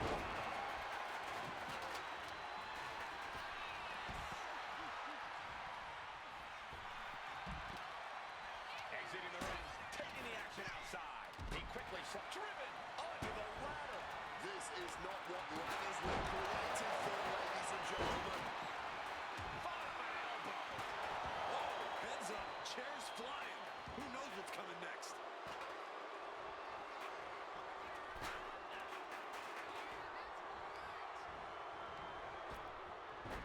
And Mysterio stopped at that.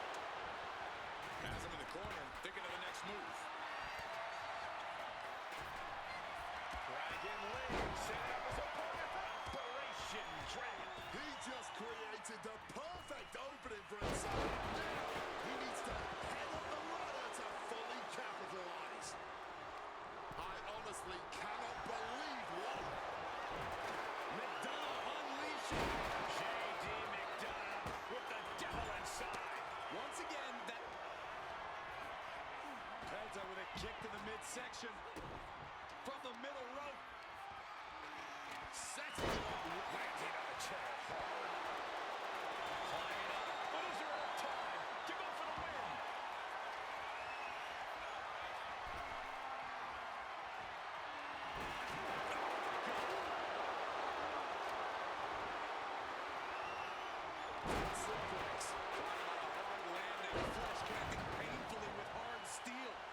dents on the chair is proof.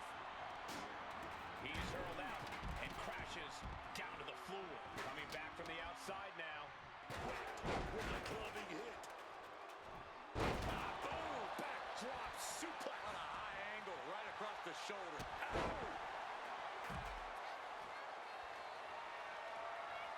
Able to parry that one. Devastating elbow strike. The springboard attack fails to land. Sharp knee. All the blood has got to be stinging his eyes.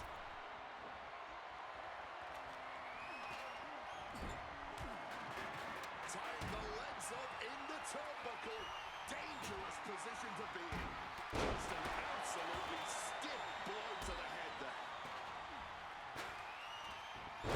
Wow, float over. Looks down on their feet. I really don't see any way he can turn this thing around at this point. And got caught by an uppercut. Headed up that ladder. Center of the ring. Climbing up. But is there enough time to go for the win?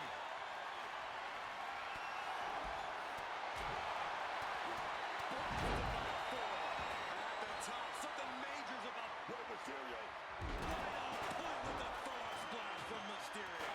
Can we have a new champ after that? Taking full advantage of the fallen object in play here. Back-to-back attacks. Bouncing up for a springboard OG cutter. Opportunity is knocking now. The ladder to success is literally all around you. You can feel the WWE Universe reverberating out of every corner in this building. Victory is within reach now. Onto the steel. Oh, hanging there. Those steps are good to hang now. Oh, knees right to the gut. Just like that. Sent out of the ring. Someone just met the steel man, and it ain't friendly. And now he's back into the ring. And there's the slide to the ladder. Oh, my God. Nasty, just nasty landing, man. No other word for it. No count out as he takes things out of the ring. Driven into that corner. What are we gonna see? Scoop slam sets things up. And the unforgiving steel is going to leave a mark for many days to come. And here's Penta in control with a big kick. And now, perks on the ropes. And JD there gets stuck with another hard-hitting attack. Yeah, this is spelling trouble for McDonough. Elbow thrown to break up the maneuver. A truly rough blow to the head there. A maneuver that the champion has put so many away with before. Setting up the ladder right where you want it. Taking to the floor, and he's got no worries about the count. Snapmare could set something else up. A bone-rattling knee. Up the ladder now. Dragon leg, set it up as a target for Operation Trap. That may have bought him the precious time he needs. He's got it in his hands. Gonna try and unhook it now. Come on now. You gotta get a better grip on that. Reaching for the prize. What a German suplex. Oh, right to the gut. And into the corner he goes. Taken down by the neck.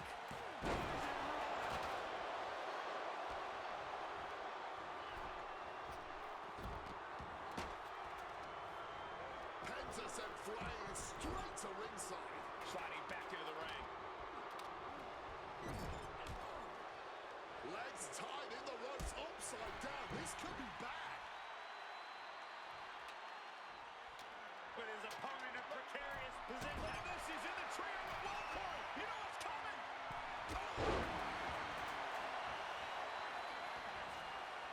Ladder set right in the middle of the ring. Starts to climb, but needs to move quickly. He's trying to reach it. Within reach here. Just gotta push a bit more. Springboard misses the target. But then to reset. Roundhouse kick on the mark. He's tied up.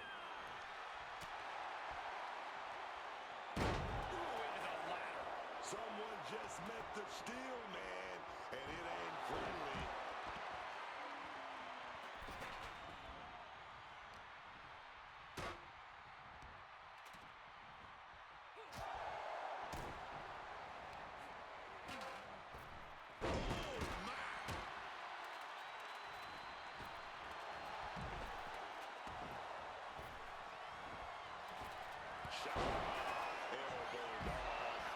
Is in a world of trouble right now.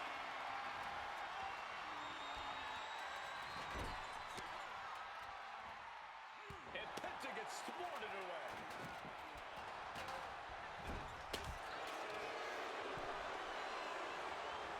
Oh, what a kick right to the gut. Right there. This could be the moment. A good time to make that fateful climb.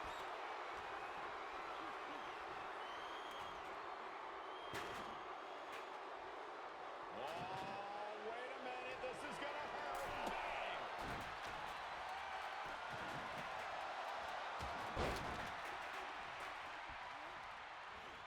Reorientating them in the corner here. Dropped with a scoop slam.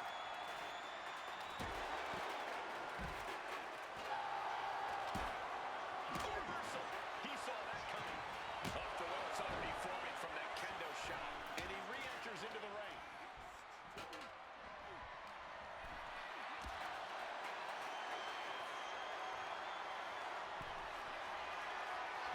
Mysterio now. Opponent set up. We know what's coming. Big Hurricanrana right on target. Running super kick. Someone just lost a tooth. McDonough unleashing. Discussion is applied. And the agony has no reason to end as we see him tapping out in pain.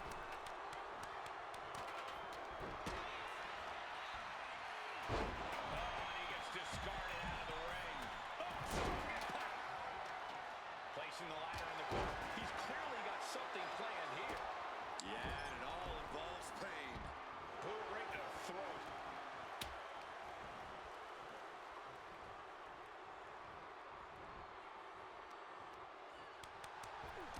Oh, shot right to the kidney.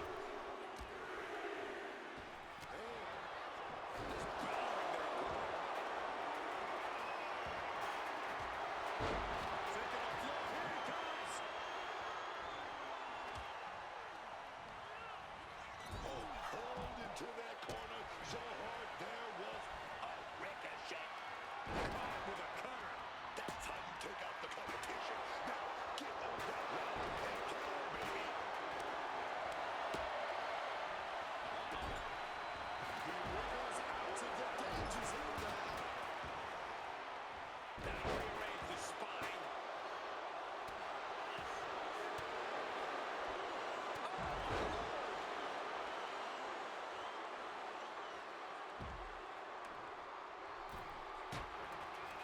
Caught with the elbow. Lands the cross body. Beautiful drop kick.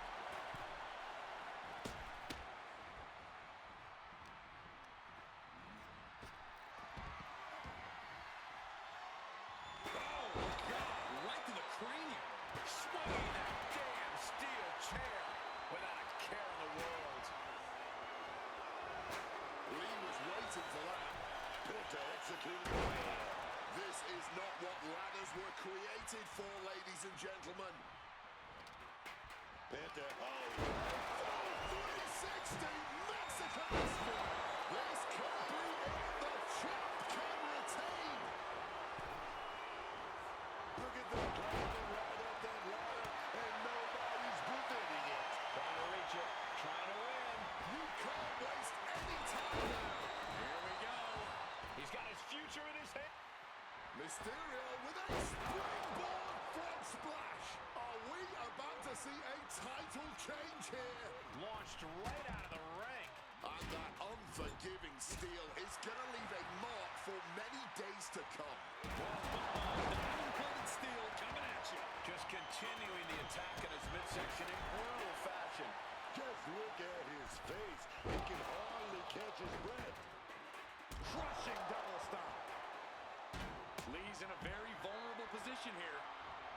Piercing knee decimates the face. And just like that, avoiding surefire disaster. Elbows to the face. With some big elbows right to the face. McIntyre gets forced out of the ring. Way outside. What's he got planned here?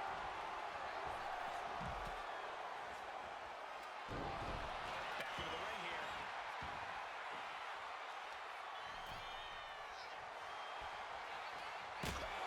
With that stick. Looking to explore things ringside now. He's got the ladder in place. Looking to win this thing. Once more, setting it up. And that glued him down for a long time. This is when you got it. Gonna try and unhook it now. Victory is literally within reach. Opponent looking defenseless here. Not a good place to be. From the top. Neckbreaker. I can't believe what we just saw. How on earth is he going to make it back up the ladder now? He gets sent straight down to the floor. He's headed out to the ringside area. Oh, the physicality on display there. Unbelievable.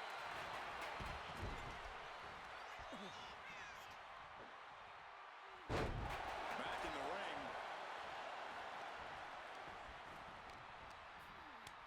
Turned it around with a kick to the midsection. Oh, Rey Mysterio. Beautiful hurricanrana.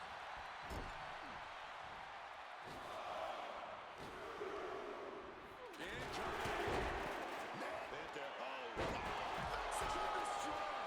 That would usually secure him the victory, but he still needs to make the climb. Rusev wants to fly. From the top. Look at that climbing right up that ladder. And nobody's preventing it.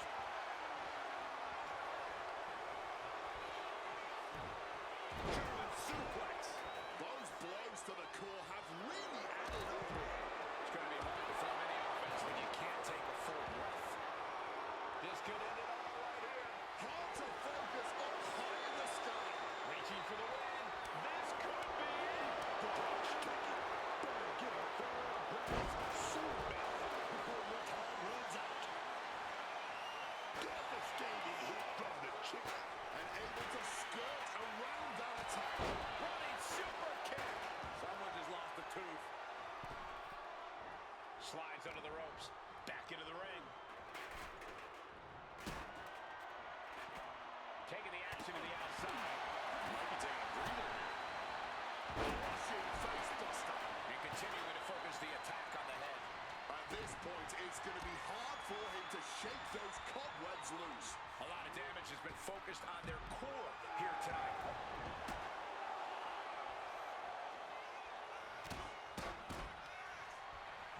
Dragon Lee. Operation Dragon. The challenger is not holding back.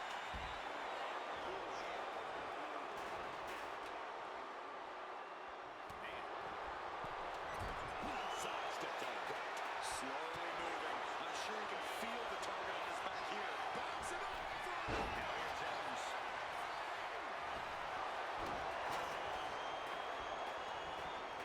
And crashing to the floor goes Rusev. And he comes in under the ropes now.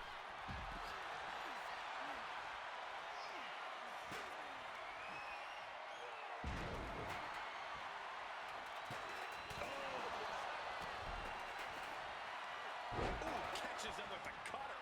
This could be it. Enough room to climb the ladder now. Target acquired and destroyed. Oh, from behind. Uh-oh.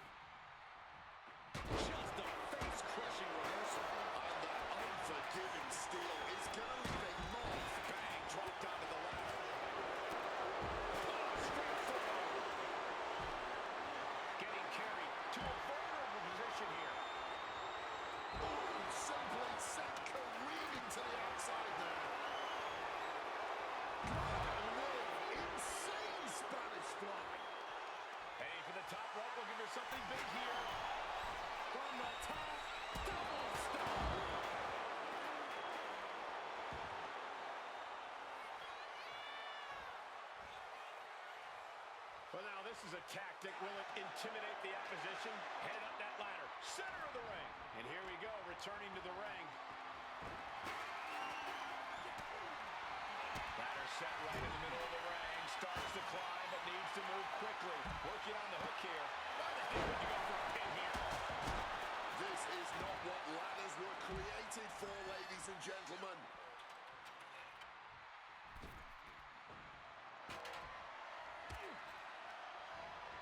Leaning him against the turnbuckle right here.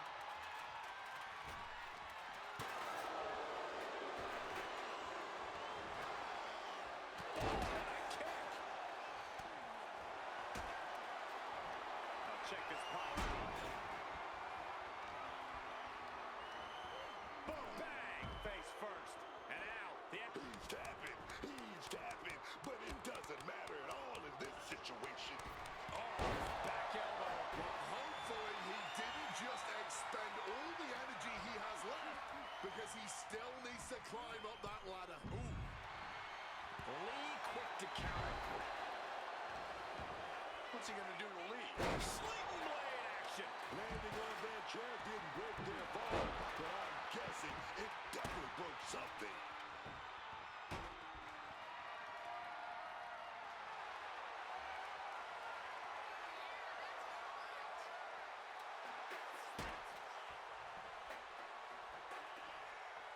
Goes under the ropes and into the ring. Getting the ladder into position here. Picked the perfect spot, too. And he goes crashing to the outside. Headed out to ringside now. What does he have planned?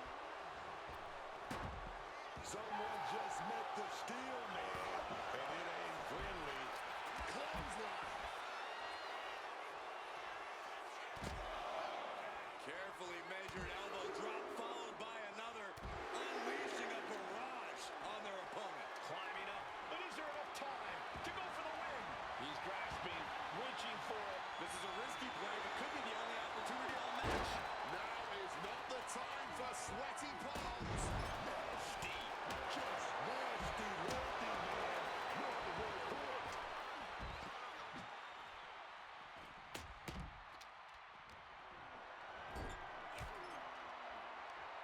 Ooh, wicked form. Ooh, merciless looking blood.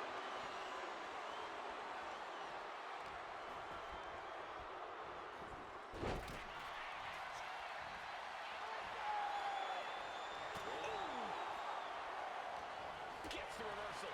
What a counter. He's putting something together. Sling blade. And that unforgiving steel is going to leave a mark for many days to come. And enters back into the ring. Hitting the ladder with full force.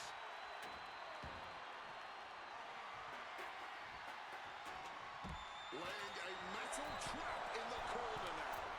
Pretty drop kick. Venta with the Mexican Destroyer. Consider your title dreams dashed after that. Dragon Lee. Operation Dragon. That might have just sealed the deal on us having a new champion.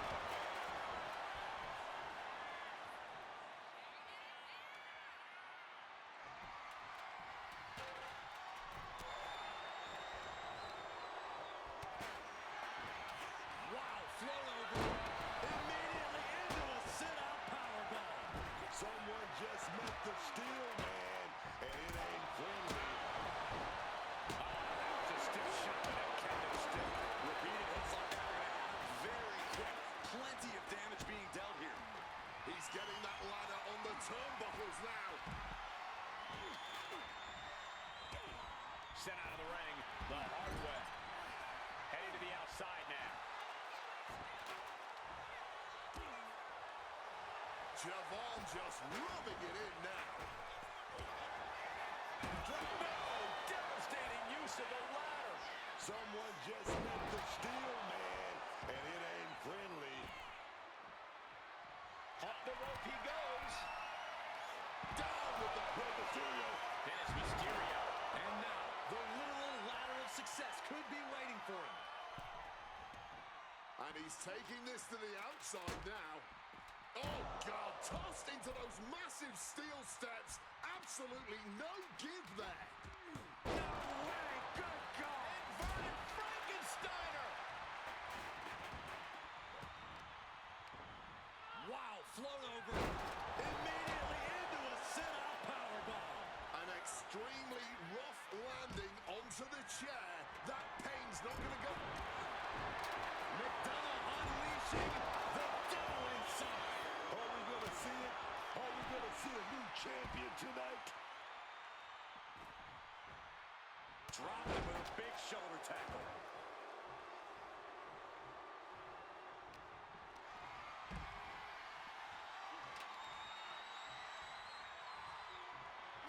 Ferocious power slam. Lariat. Oh, what a sling blade. Taken head over heels.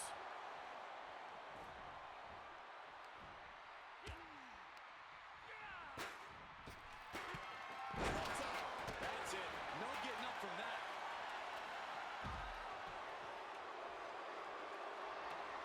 Propping up the ladder in the corner. This will be interesting. Inverted Frankensteiner. Nailed with a bicycle knee. Oh, perfect kick.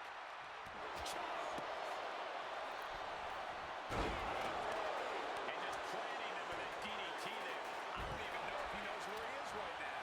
Probably not, considering the amount of damage to the head he's suffered. Picked up and being carried around now.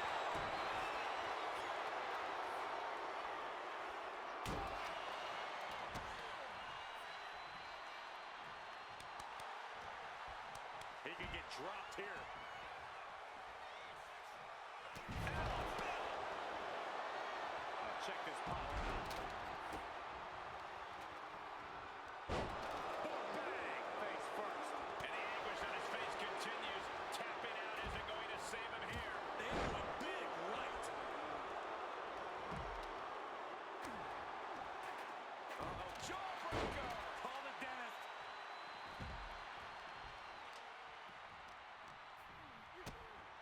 Oh, look at this suplex. Oh my God, into a powerbomb.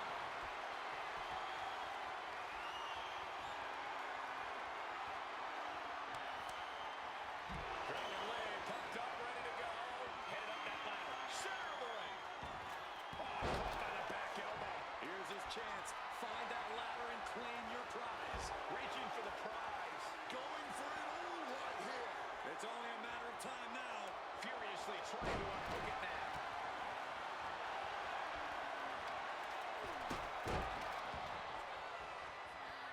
Leaping Spanish fly. McDonough unleashing. J.D. McDonough with the devil inside. Wow, springboard attack. Gunther gets rescinded right back. Shot kick. Thunderous power slam. Evans sent crumpling to the ground. He's leaving the ring now. No countouts to worry about. This is not what ladders were created for, ladies and gentlemen.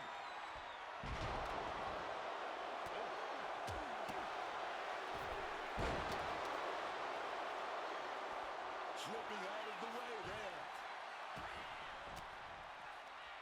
Well placed elbow.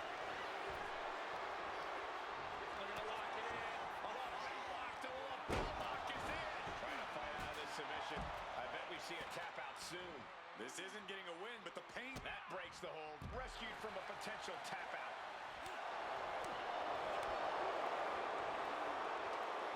Jeez, you might break a neck that way. Flush with a running knee strike. And he goes crashing to the outside. Taking this thing out onto the floor now. Trying to go for it again. Running Dragon Rana. The champion's in a world of trouble right now.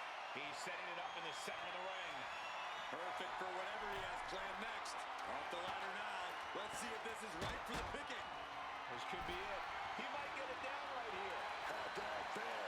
No time to make a mistake. No time to wait. Has to hurry.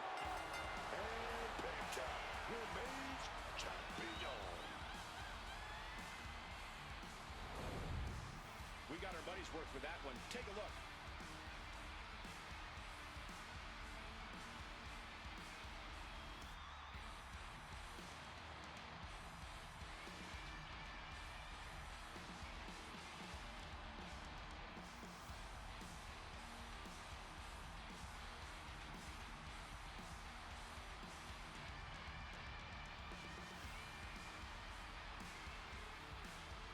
Here is your winner, and still WWE Intercontinental Champion, Penta.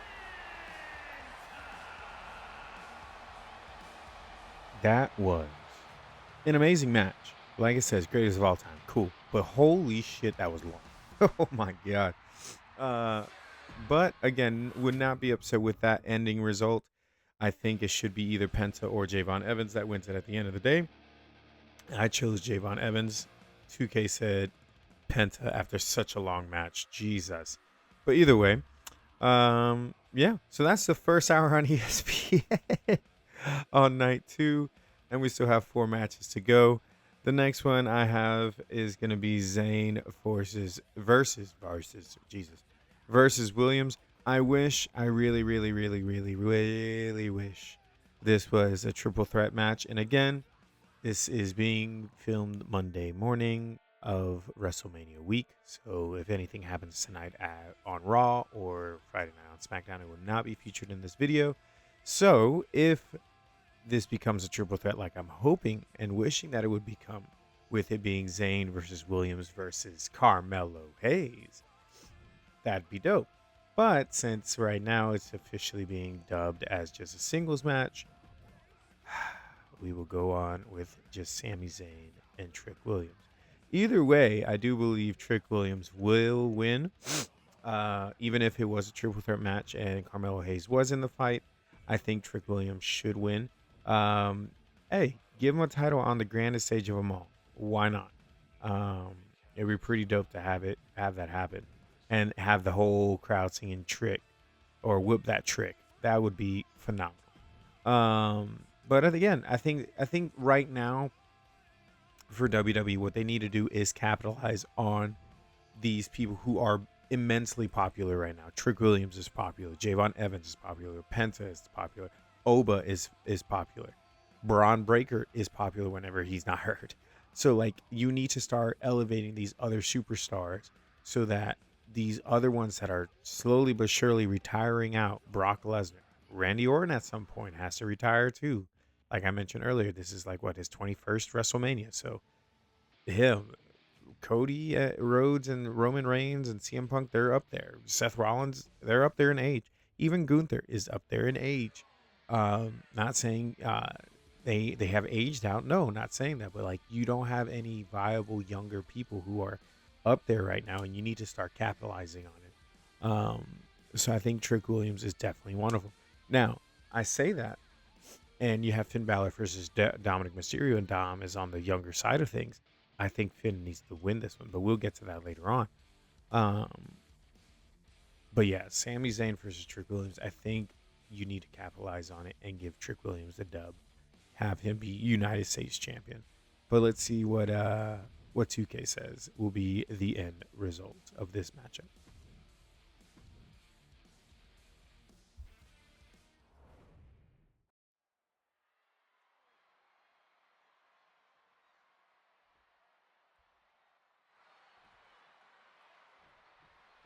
The United States Championship has a tremendous amount of history dating back Let to... me stop you, Cole. We know the history. Tonight, this match is about the future. The United States Champion isn't focused on how he won it.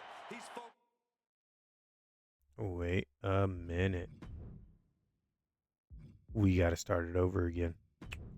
Ladies and gentlemen. I accidentally forgot to take off me being the guy that was controlling Trick Williams. That's not happening. I am not being Trick Williams. We are letting WWE 2K take full on control over this no interference whatsoever. I noticed it after my controller vibrated. I was like, oh, something happened. I forgot to do something. Mistakes, man. Mistakes. All right, here we go. Now let's fully do it.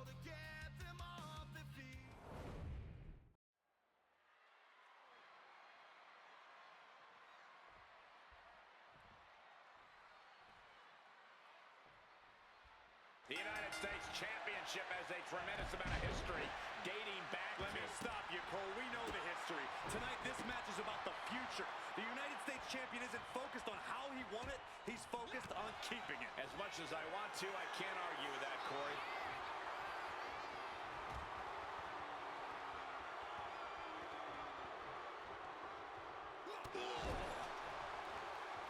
Williams gets countered. Oh, he cuts it off. Misses the target.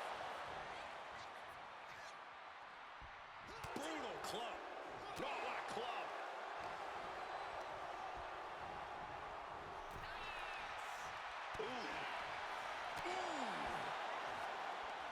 What a reversal by Trick. And here he is, heading back into the ring.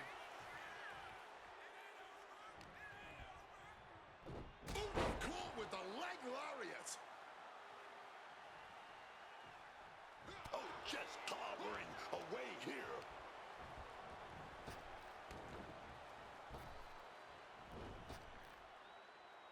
Ducks out of harm's way. Drop kick. Quick pin. Championship on the line. Gets his shoulder up right before two. Maybe using that one count to collect himself there. Locking up with the collar and elbow.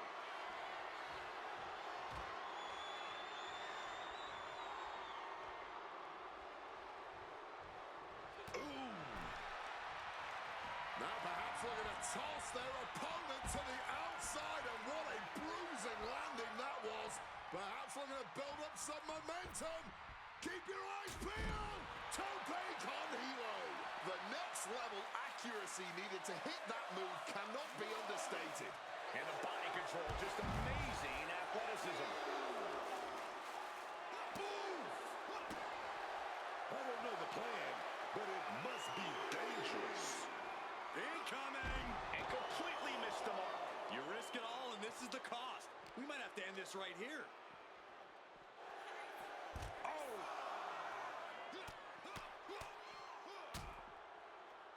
And a stop to the gut. Focusing in on the leg at the moment. Some damage being dealt to the champ. Thrown out of ringside and back to the mat. Now's the time to beat the count. Breaks the officials' count by getting back into the ring. Sami Zayn digging deep, looking to turn the tides of this matchup. Zayn off the ropes and punctuated with a drop kick.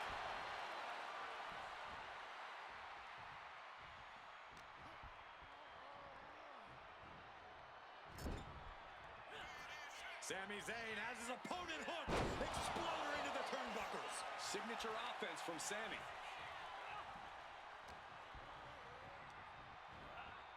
Being placed in the corner. Beluga kick in the corner. The champ might have ended this. Going for the cover.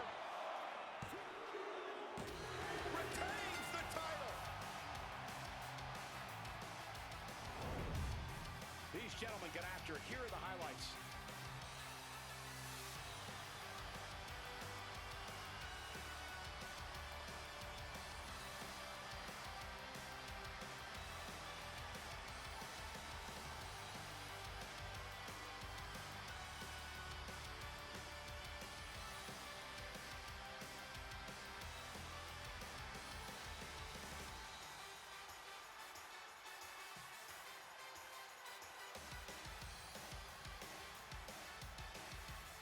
Here is your winner, and still WWE United States Champion, Sami Zayn.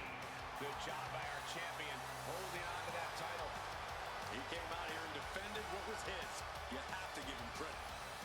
I hope it's not that quick of a match, but also I could see it being that quick of a match. Again, I'm not a huge fan of the fact that this is just a singles match. I think it should be a triple threat. But I don't agree with 2K, but 2K says Sami Zayn will win. So, I mean, it is what it is. That is how the cookie crumbles at the end of the day. But, so that's 3 matches left. Jade, Cargill, Rhea Ripley next. This matchup has the potential of being a huge fight. But I'm fearful. The reason being, Jade Cargill versus Tiffany Stratton, in my opinion, others may not share this opinion, but in my opinion, did not live up to the hype or the billing that it could have been. Tiffany, pretty good wrestler. Jade, still up and coming, I would say, but still, I think, a good wrestler. That was, in my opinion, a very bad match. Very bad rivalry, a whole enchilada. Did not like it whatsoever. Rhea Ripley obviously has been established for a while now. Main eventer, champion, the whole kit and caboodle. Like, phenomenal. It is rightfully so up there in the upper echelon of the women's division. Not saying Jade doesn't belong there, but I hope Jade learned from her shortcomings, both her and Tiffany's shortcomings in their matchups, that I hope this one lives up to the billing. This could definitely have been a main event worthy matchup. I don't like that they've gotten B-Fab and how do you say it? Michin, whatever. Those 2 other women involved and kind of making like a faction out of them 3 or them 2 with Jade. I don't like it. I don't think it's necessary. I think maybe you're just trying to put more and more people that could be possibly part of the match card or more superstars that could be seen in at WrestleMania and whatnot. But I don't think they needed to be involved. I get that, Rhea Ripley has Io Sky, always has Io Sky, the Rio type of thing. I get it, but that wasn't needed. I think that is their way of trying to throw Io Sky into the card by having her come and help Rhea Ripley when the other 2 for Jade come and interfere and distract and whatnot. But again, I don't think it was necessary. I think it's just these 2 one-on-one, no distractions, no nothing. Could be good as long as the wrestling is great and phenomenal, better than what Jade and Tiffany had going on. And on top of that, it's for the world title. So it's like it could be up there as one of the greatest championships ever, or championship fights ever for the women's WWE Women's Championship. And I hope it goes that way. I hope it goes that route. If it doesn't, I'm going to be very, very, very, very sad. But either way, let's see what 2K says. I personally think it should be Jade. Momentum-wise, character building-wise, a huge opportunity for her to win at WrestleMania. I don't think she won last year's WrestleMania, so I think it'll be pretty dope for her to win it here. Rhea Ripley is very well deserving, and I think if Jade doesn't perform well and throughout the match, you can make that call at the end like, nope, we're putting Rhea over. I don't know if that's how that works, but that's how I would play it out. But Rhea Ripley could also win it, and I wouldn't be mad. I wouldn't be mad with either one of the women winning, but I do think it should be Jade to keep the momentum behind her, because I think she could have great, phenomenal rivalries with other women, as long as she's champion as well. But let's go ahead and throw it to 2K and see what happens.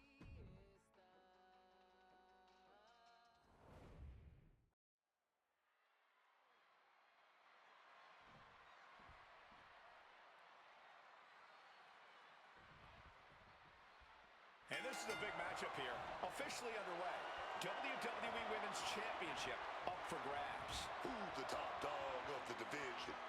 The champ. Always, man. And everyone in the back, everyone in the locker room, they know it. Get the red paint bucket, man. Because when you wear this title, the target is painted on your back. Brutal stop to the gut. Kick to the gut. So ruthless. Looking dazed, you can tell she has no idea what's coming to her. She's able to steer clear of that attack. Saw what was coming. Got out of harm's way. This is a situation you want to avoid. Zeroing in on the throat. Ooh. Rhea quickly moves. Feet tackle. The title up for grabs. The champ has no problem displaying all their power.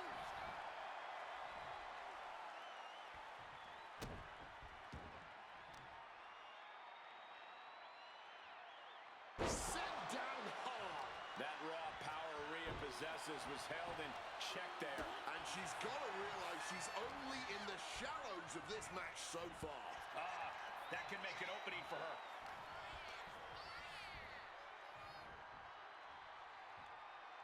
Face buster.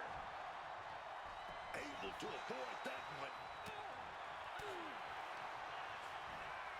Driven down with an elevated flatliner. She is totally locked on her target.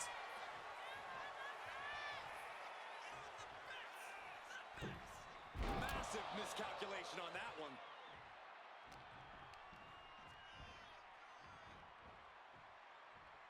Face first.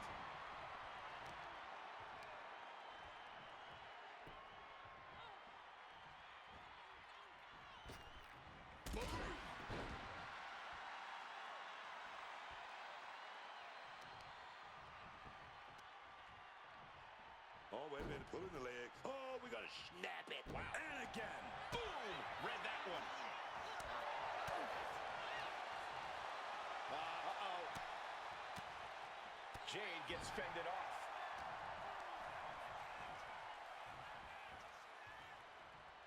Face buster. The champ looking a little worse for wear. The champ is pinned. We might have a new champion here.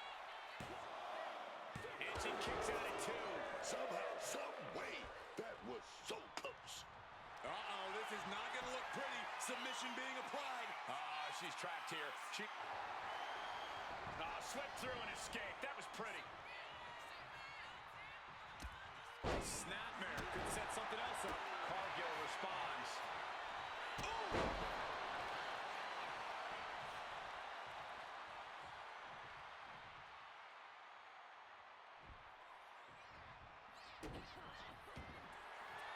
Cargill now. Apparently sick of waiting, just muscling up her opponent. Jaded. That's it. The title's going nowhere. Looking to close this thing out. A kick out by the challenger, keeping the championship dream alive. Oh, the champ thought that was it, but it's not. Can't put this one away even after that big maneuver. Haymaker after haymaker. Neither competitor is backing down. No one is holding back here. Going all out. And this match is swiftly turning into a knockdown, drag-out affair. The cheers are the only thing that keeping these two fighters going. Chin-breaking uppercut. Cargill just looking to humiliate her opponent. Boom. That puts her on the offensive.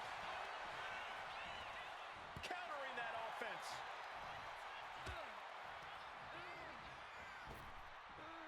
What's looming for Rhea here? Choke slam. Will the champ make that pay off? Shoulders are down. Jade Cargill remains champion. Let's take another look at these ladies going toe-to-toe.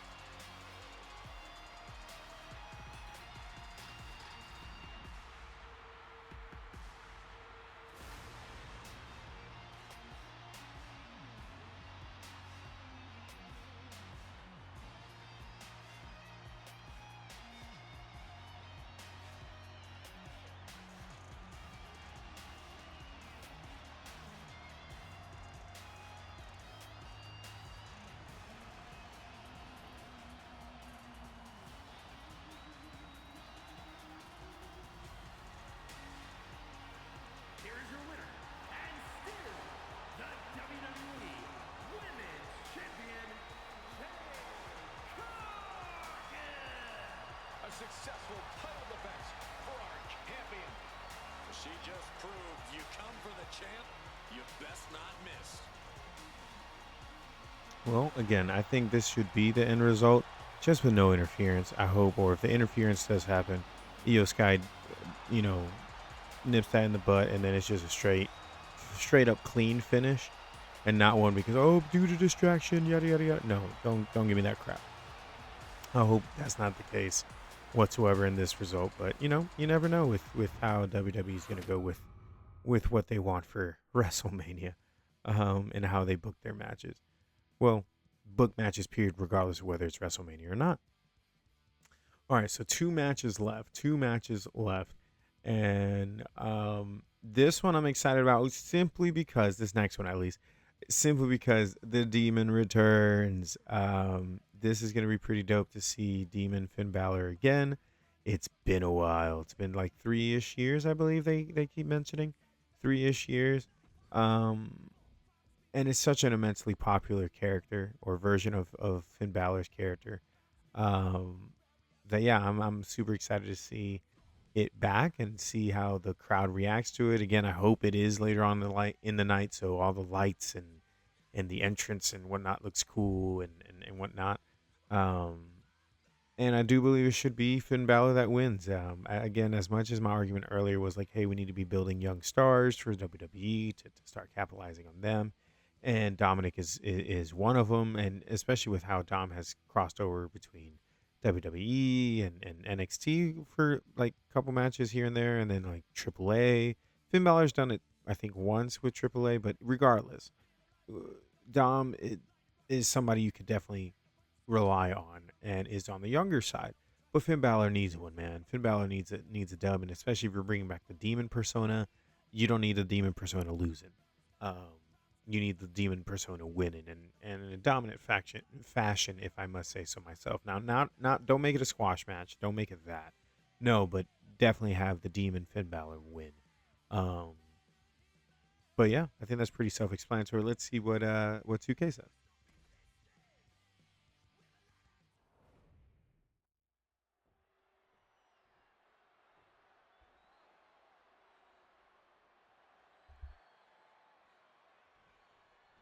Dominik Mysterio ready for competition here tonight. Dirty Dom Mysterio out here. They call him Latino cheat. Dom knows if you're not cheating, you're not trying. Yeah, well, let's see how Dom tries to cheat and weasel his way out of hard work in this one. But on the other side of the ring is the supernatural presence of the Demon King himself. Nearly unstoppable when Balor paints his face and taps into that dark place. You know he's going to fight like hell. I think the scariest thing is what the Demon King is capable of. He has absolutely no remorse. Yeah, he's not going out like that. The WWE Universe matching Balor's energy here as this match continues. He'll make his way to the ring. Hurricane Rana! You've solidified your name as a top athlete when you're able to pull off that move. And he's going to the outside, which will start a count out.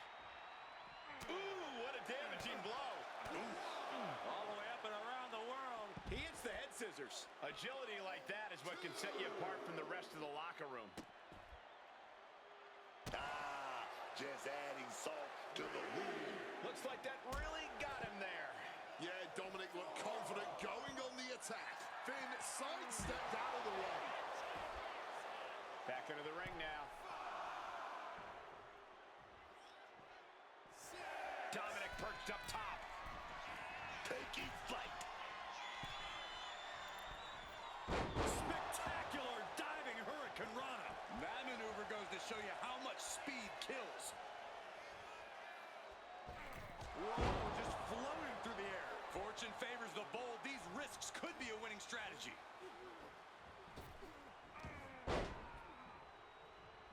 And he manages to escape just in the nick of time.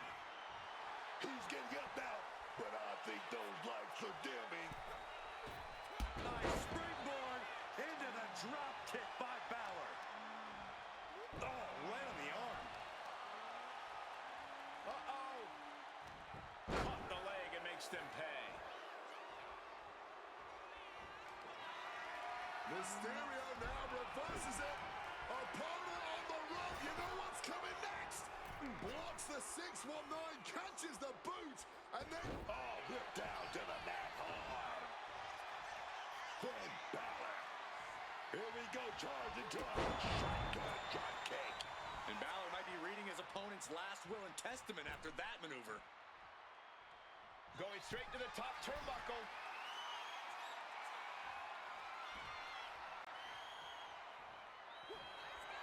Balor going for broke. 1916. Is that what it takes to beat Cover? And that will end it. No doubt it was a good one. Here's another look.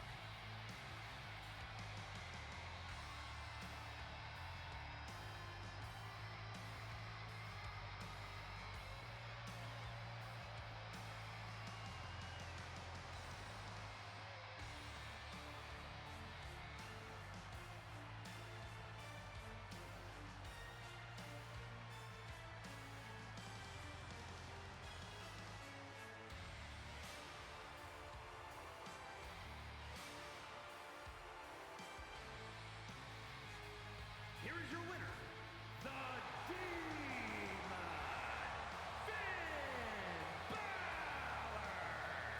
Dominik Mysterio with a frustrating loss here. I'm sure you're just loving this. Dirty Dog was robbed. And yes, I acknowledge the irony given his criminal past. Well, that is the result I think everybody and their mother wants for that matchup. I hope it happens. I hope they make the right call and have the Demon win. If they don't, then I will be sad. I'll be very, very sad. Either way, we have one final match. The main events of Night 2, CM Punk versus Roman Reigns for the World Heavyweight Championship. This one's tough, in my opinion, to call. Reason being, I don't mind either one. I don't mind either one winning the matchup. Reason being, CM Punk deserves a main event dub. Yes, he got his first ever WrestleMania main event last year. Ooh, now let's get him a dub. Let's get him a dub.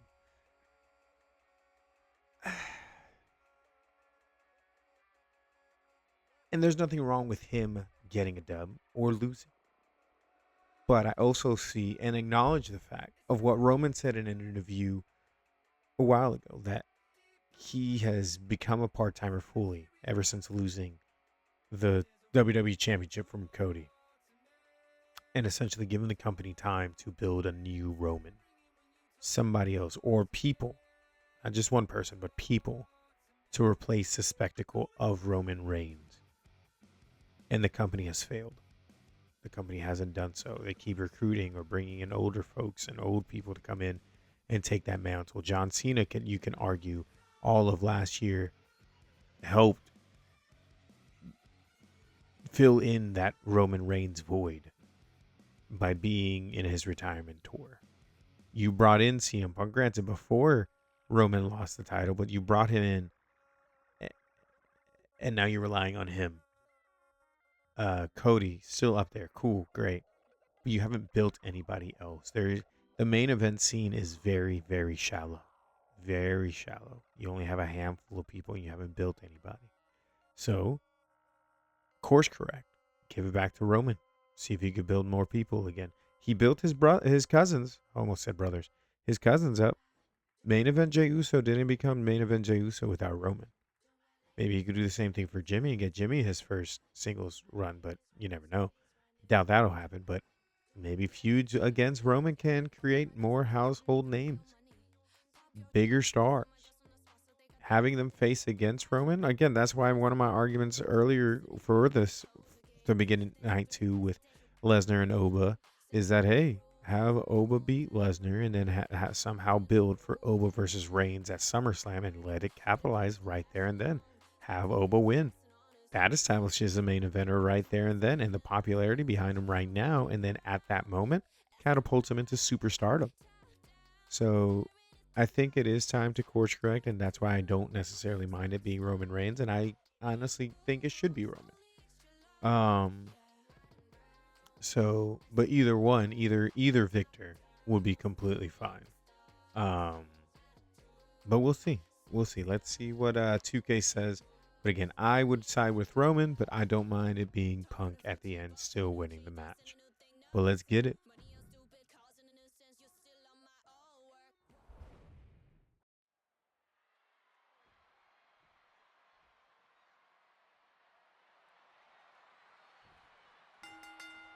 Emotions running high. These two don't want to wait to get going. Okay, they got it out of their system. Well, not by a long shot. This is going to be an emotional match from here on out. Putting him in the corner for something here. Scoop slam.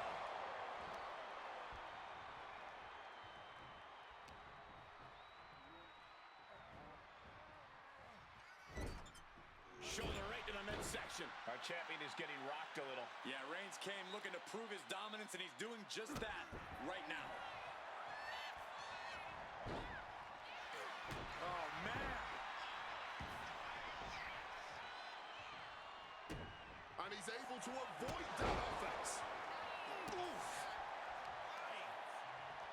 Oh, look at this. Just cranking the head. That's got to hurt. Oh. Nicely done. Managing to save themselves there. Oh, what a high kick. Ooh. Reigns was waiting for that. Over neck breaker. Picture perfect. He just saved himself there. Boom! The pin for the championship. Fending off a 2 count there. He clearly has no intention of staying down. Using the arm like a billy club. Reigns now, opponent down, he's setting it up. Superman punch. And that's what you have to. Roman with his opponent down. We know what he's aiming for here. Now bringing the fight back into the ring.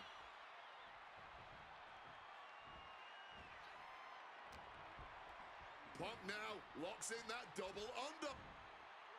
Trying for the double underarm hook. Countered with a back body drop.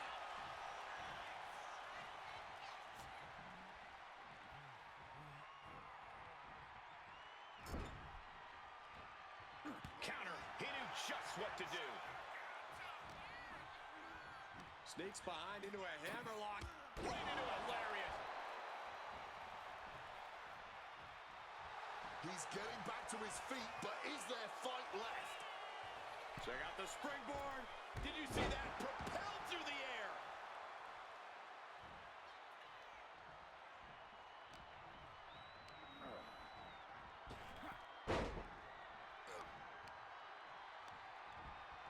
Forced into the corner and needs to stay on the defensive.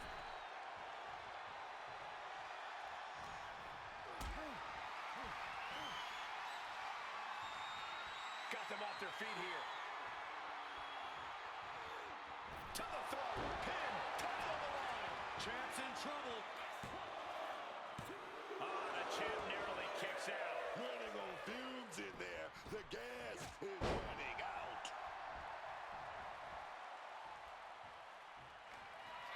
Oh, we know what's coming here. Ladies and gentlemen, gone to sleep. Doing what it takes to defend this title. A kick out. Clearly proving they have the heart of a champion, and it's keeping them alive here. CM Punk thought that was enough. We thought that was enough, but somehow it didn't earn the 3 count. Headed out of the ring, but the count is looming. A DDT drives that head into the ground. Double arm underhook. Wait a minute. Reversed it. Backdropping their way out of danger. Dribbling the opponent's head like a basketball. Look at that insult to injury with that one. And he slides him back to the mat.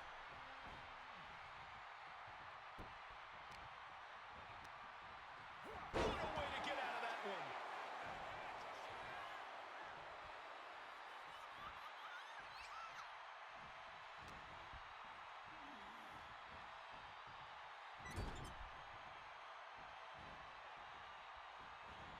Big knee to the face from Punk. Followed up with a clothesline. Punk scaling the turnbuckles. Punk about to take flight. Diving elbow. Reigns out of it, completely in peril. CM Punk hoists his opponent. Nails the GTS. And it is purely academic at this point as the champ surely knows now. I thought the champ had this one locked down, but we carry on. Punk took his best shot, gave him everything he had, but just couldn't get the pin. Double underhook backbreaker.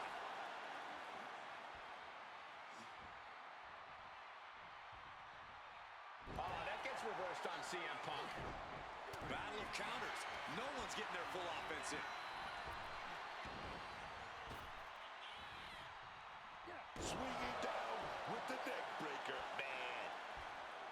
These two are really giving it their all here and now, yet somehow, I have a strong feeling they've still got more to unleash. Counter by CM Punk. Turns the tables with an elbow to the gut.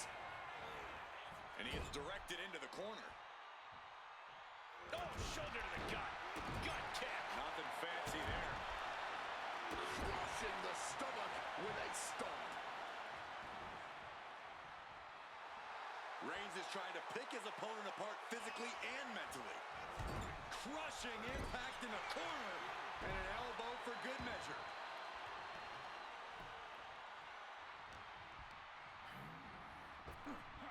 Driven down. Shoulders down. Championship on the line. There it is, and CM Punk keeps the title around his waist. Let's take another look at what made that matchup so memorable.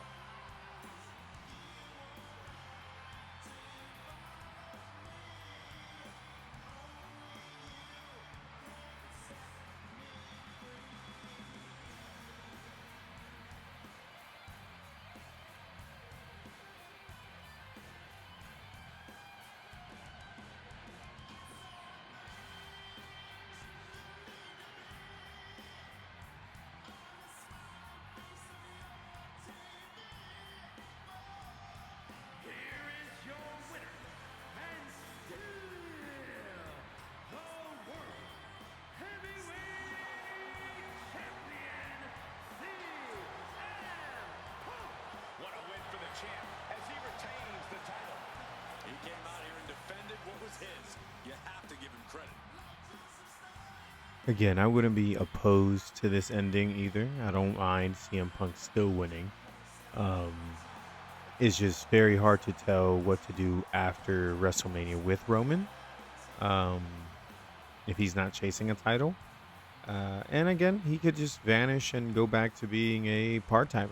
So that doesn't necessarily bode well for the title in WWE either, if he were to win it. But yeah, we'll just have to see. But again, I don't mind CM Punk winning the championship, or retaining the championship, excuse me. So, but yeah, with that being said, ladies and gentlemen, that brings an end to our WWE 2K26 WrestleMania sim. But before we sign off, let's go through and recap all the end results that I chose or thought was going to happen and what 2K predicted, and see, again, as the night goes on during night 1 and night 2, you guys comment down below if I was right or if 2K was right, especially on the ones that were like the four-way tag team championship match for the women's title, or the six-man ladder match, since those have multiple people that could potentially win. Maybe I was wrong on the people I selected. But either way, let's recap it all before we sign off. So for night one, I did say that it was going to be the Usos and LA Knight versus the Vision and iShowSpeed as the very first matchup of the night, because the first hour is on ESPN2 for free. And in the 2K26, since iShowSpeed is not in the game, I replaced him with Carmelo Hayes. And I chose the Usos versus LA Knight winning, and 2K agreed. The second matchup of the night was going to be McIntyre versus Fatu in the unsanctioned match, or no holds barred match, or whatever you want to call it. And I chose Fatu for that one, and 2K did as well. The third matchup, which was going to be the very first one that's not on ESPN2, and I guess the very first one that you have to have a subscription for and whatnot on ESPN, was going to be the WWE Women's Tag Team Championship Fatal 4-Way match, which had the Bellas versus Nia Jax and Lash Legend versus Lyra and Bailey, and Bliss versus and Flair as the teams that were facing off. And I chose Lyra and Bailey. And in the game, I replaced Brie Bella with Io Sky, since Brie Bella's not in the game yet as of the making of this video. But 2K said the Bellas are going to win, so we'll see if we're right on that one. The next matchup I said was going to happen was going to be the Women's Intercontinental Championship match of AJ Lee versus Becky Lynch. I chose AJ Lee as the victor, but 2K said, no, you were wrong. Becky Lynch. Becky Lynch is going to win that one according to 2K. Then you have Seth Rollins versus Gunther as the next matchup, and I had Gunther winning that one, but due to maybe interference of some sort, whether it's Braun Breaker, Bronson Reed, whoever, I think that's why Gunther is going to win. And also because since he has a favor that he can cash in with Paul Heyman, maybe they continue that momentum. I don't know. But I said Gunther was going to win, but 2K said it was going to be Seth Rollins. The co-main event of night one, I guess you could call it, was going to be Stephanie Vaquer versus Liv Morgan for the Women's World Championship. And I chose Liv Morgan as the winner for that one, and 2K agreed with me on that. Then the main event of night one is going to be Cody Rhodes versus Randy Orton with Pat McAfee for the undisputed WWE Championship match, which once again, I find Pat McAfee being in this freaking match as a slap to the face and stupid and not necessary. But either way, I chose Randy Orton as the victor, or that's who I think should win on night one. 2K said, nah, bro, let's keep it on Cody. So that's where 2K went. Then night two.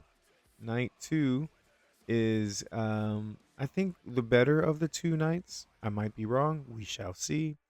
Night two of WrestleMania 42 in Vegas is going to kick off with Lesnar versus Femi, with the first hour on ESPN being for free.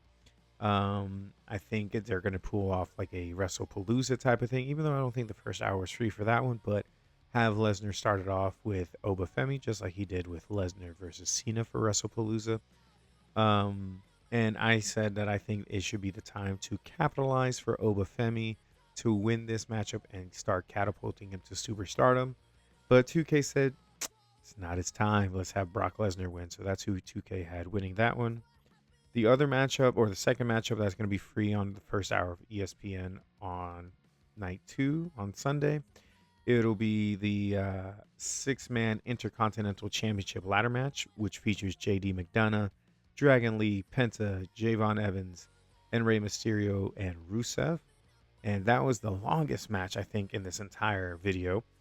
And I chose Javon Evans, but I also did say Penta could win it. I would be happy with either one of those two, but if I had to define or definitively, choose one person, I said Javon Evans, but 2K said Penta. The third matchup of night two, or the first one without it being live on ESPN without a subscription, was Sami Zayn versus Trick Williams. I said it was time to give the championship to Trick Williams, and 2K said, no, we're going to give it to Zayn and keep it on Zayn. The fourth matchup is Jade Cargill versus Rhea Ripley for the WWE Women's Championship, and I chose Jade, and WWE 2K agreed with me. So that was good to see finally on night 2. Then the co-main event, I guess, of night 2 is Demon Finn Balor versus Dirty Dominik Mysterio, and I chose the Demon Finn Balor to win it, and 2K also agreed with me on that. And then last but not least, CM Punk versus Roman Reigns for the World Heavyweight Championship as the main event of night 2 of WrestleMania. I chose Roman, and 2K chose CM Punk. So again, as the last reminder, if there's any more matches added to WrestleMania, again, obviously was not featured in this video, but hopefully it is still a good WrestleMania, and hopefully it's added to night 2, because that's the one that's missing, I guess, a 7th match or whatever. But either way, I hope you guys enjoy today's video. If you did, make sure to drop a like, comment down below your predictions, your thoughts on storylines, where you think certain superstars should go, who should win, why they should win. Do you think maybe the match order is different for night 1 and night 2? Comment anything and everything down below. I would love to hear your thoughts. Should I have broken down this video into 2 parts for night 1 and night 2? Let me know anything and everything. I would love to hear from you guys. Subscribe to the channel if you haven't done so already. It really helps support the channel when you do. And hit that notification bell so you can be notified every single time a new video drops. I have a crap ton of videos always dropping. Technically, this is the 5th video in 5 days. 5th video out of 11 videos in 11 days straight. There's videos coming out every day for 11 days straight, and today is day 5. And with that being said, because you also turn on the notification bell, if you're also into WWE content, I always do WWE 2K Sims for majority of the PLEs that happen. I don't do any of them for the NXT PLEs, but the main ones, the main roster ones, I do. But also, if you are into WWE content, the WWE 2K26 showcase that features CM Punk in the showcase. That series starts on Monday, the Monday after WrestleMania, which is also Raw after WrestleMania. Kind of put 2 and 2 together. That starts this coming Monday, so definitely turn on your notification bell so you can be notified when that video drops. And it will be a weekly thing, so we have something to look forward to on Mondays now. But anyways, you guys, this has been another WWE 2K Sim video, this time featuring WrestleMania 42. I hope you guys enjoyed it. Until next time, you guys, deuces.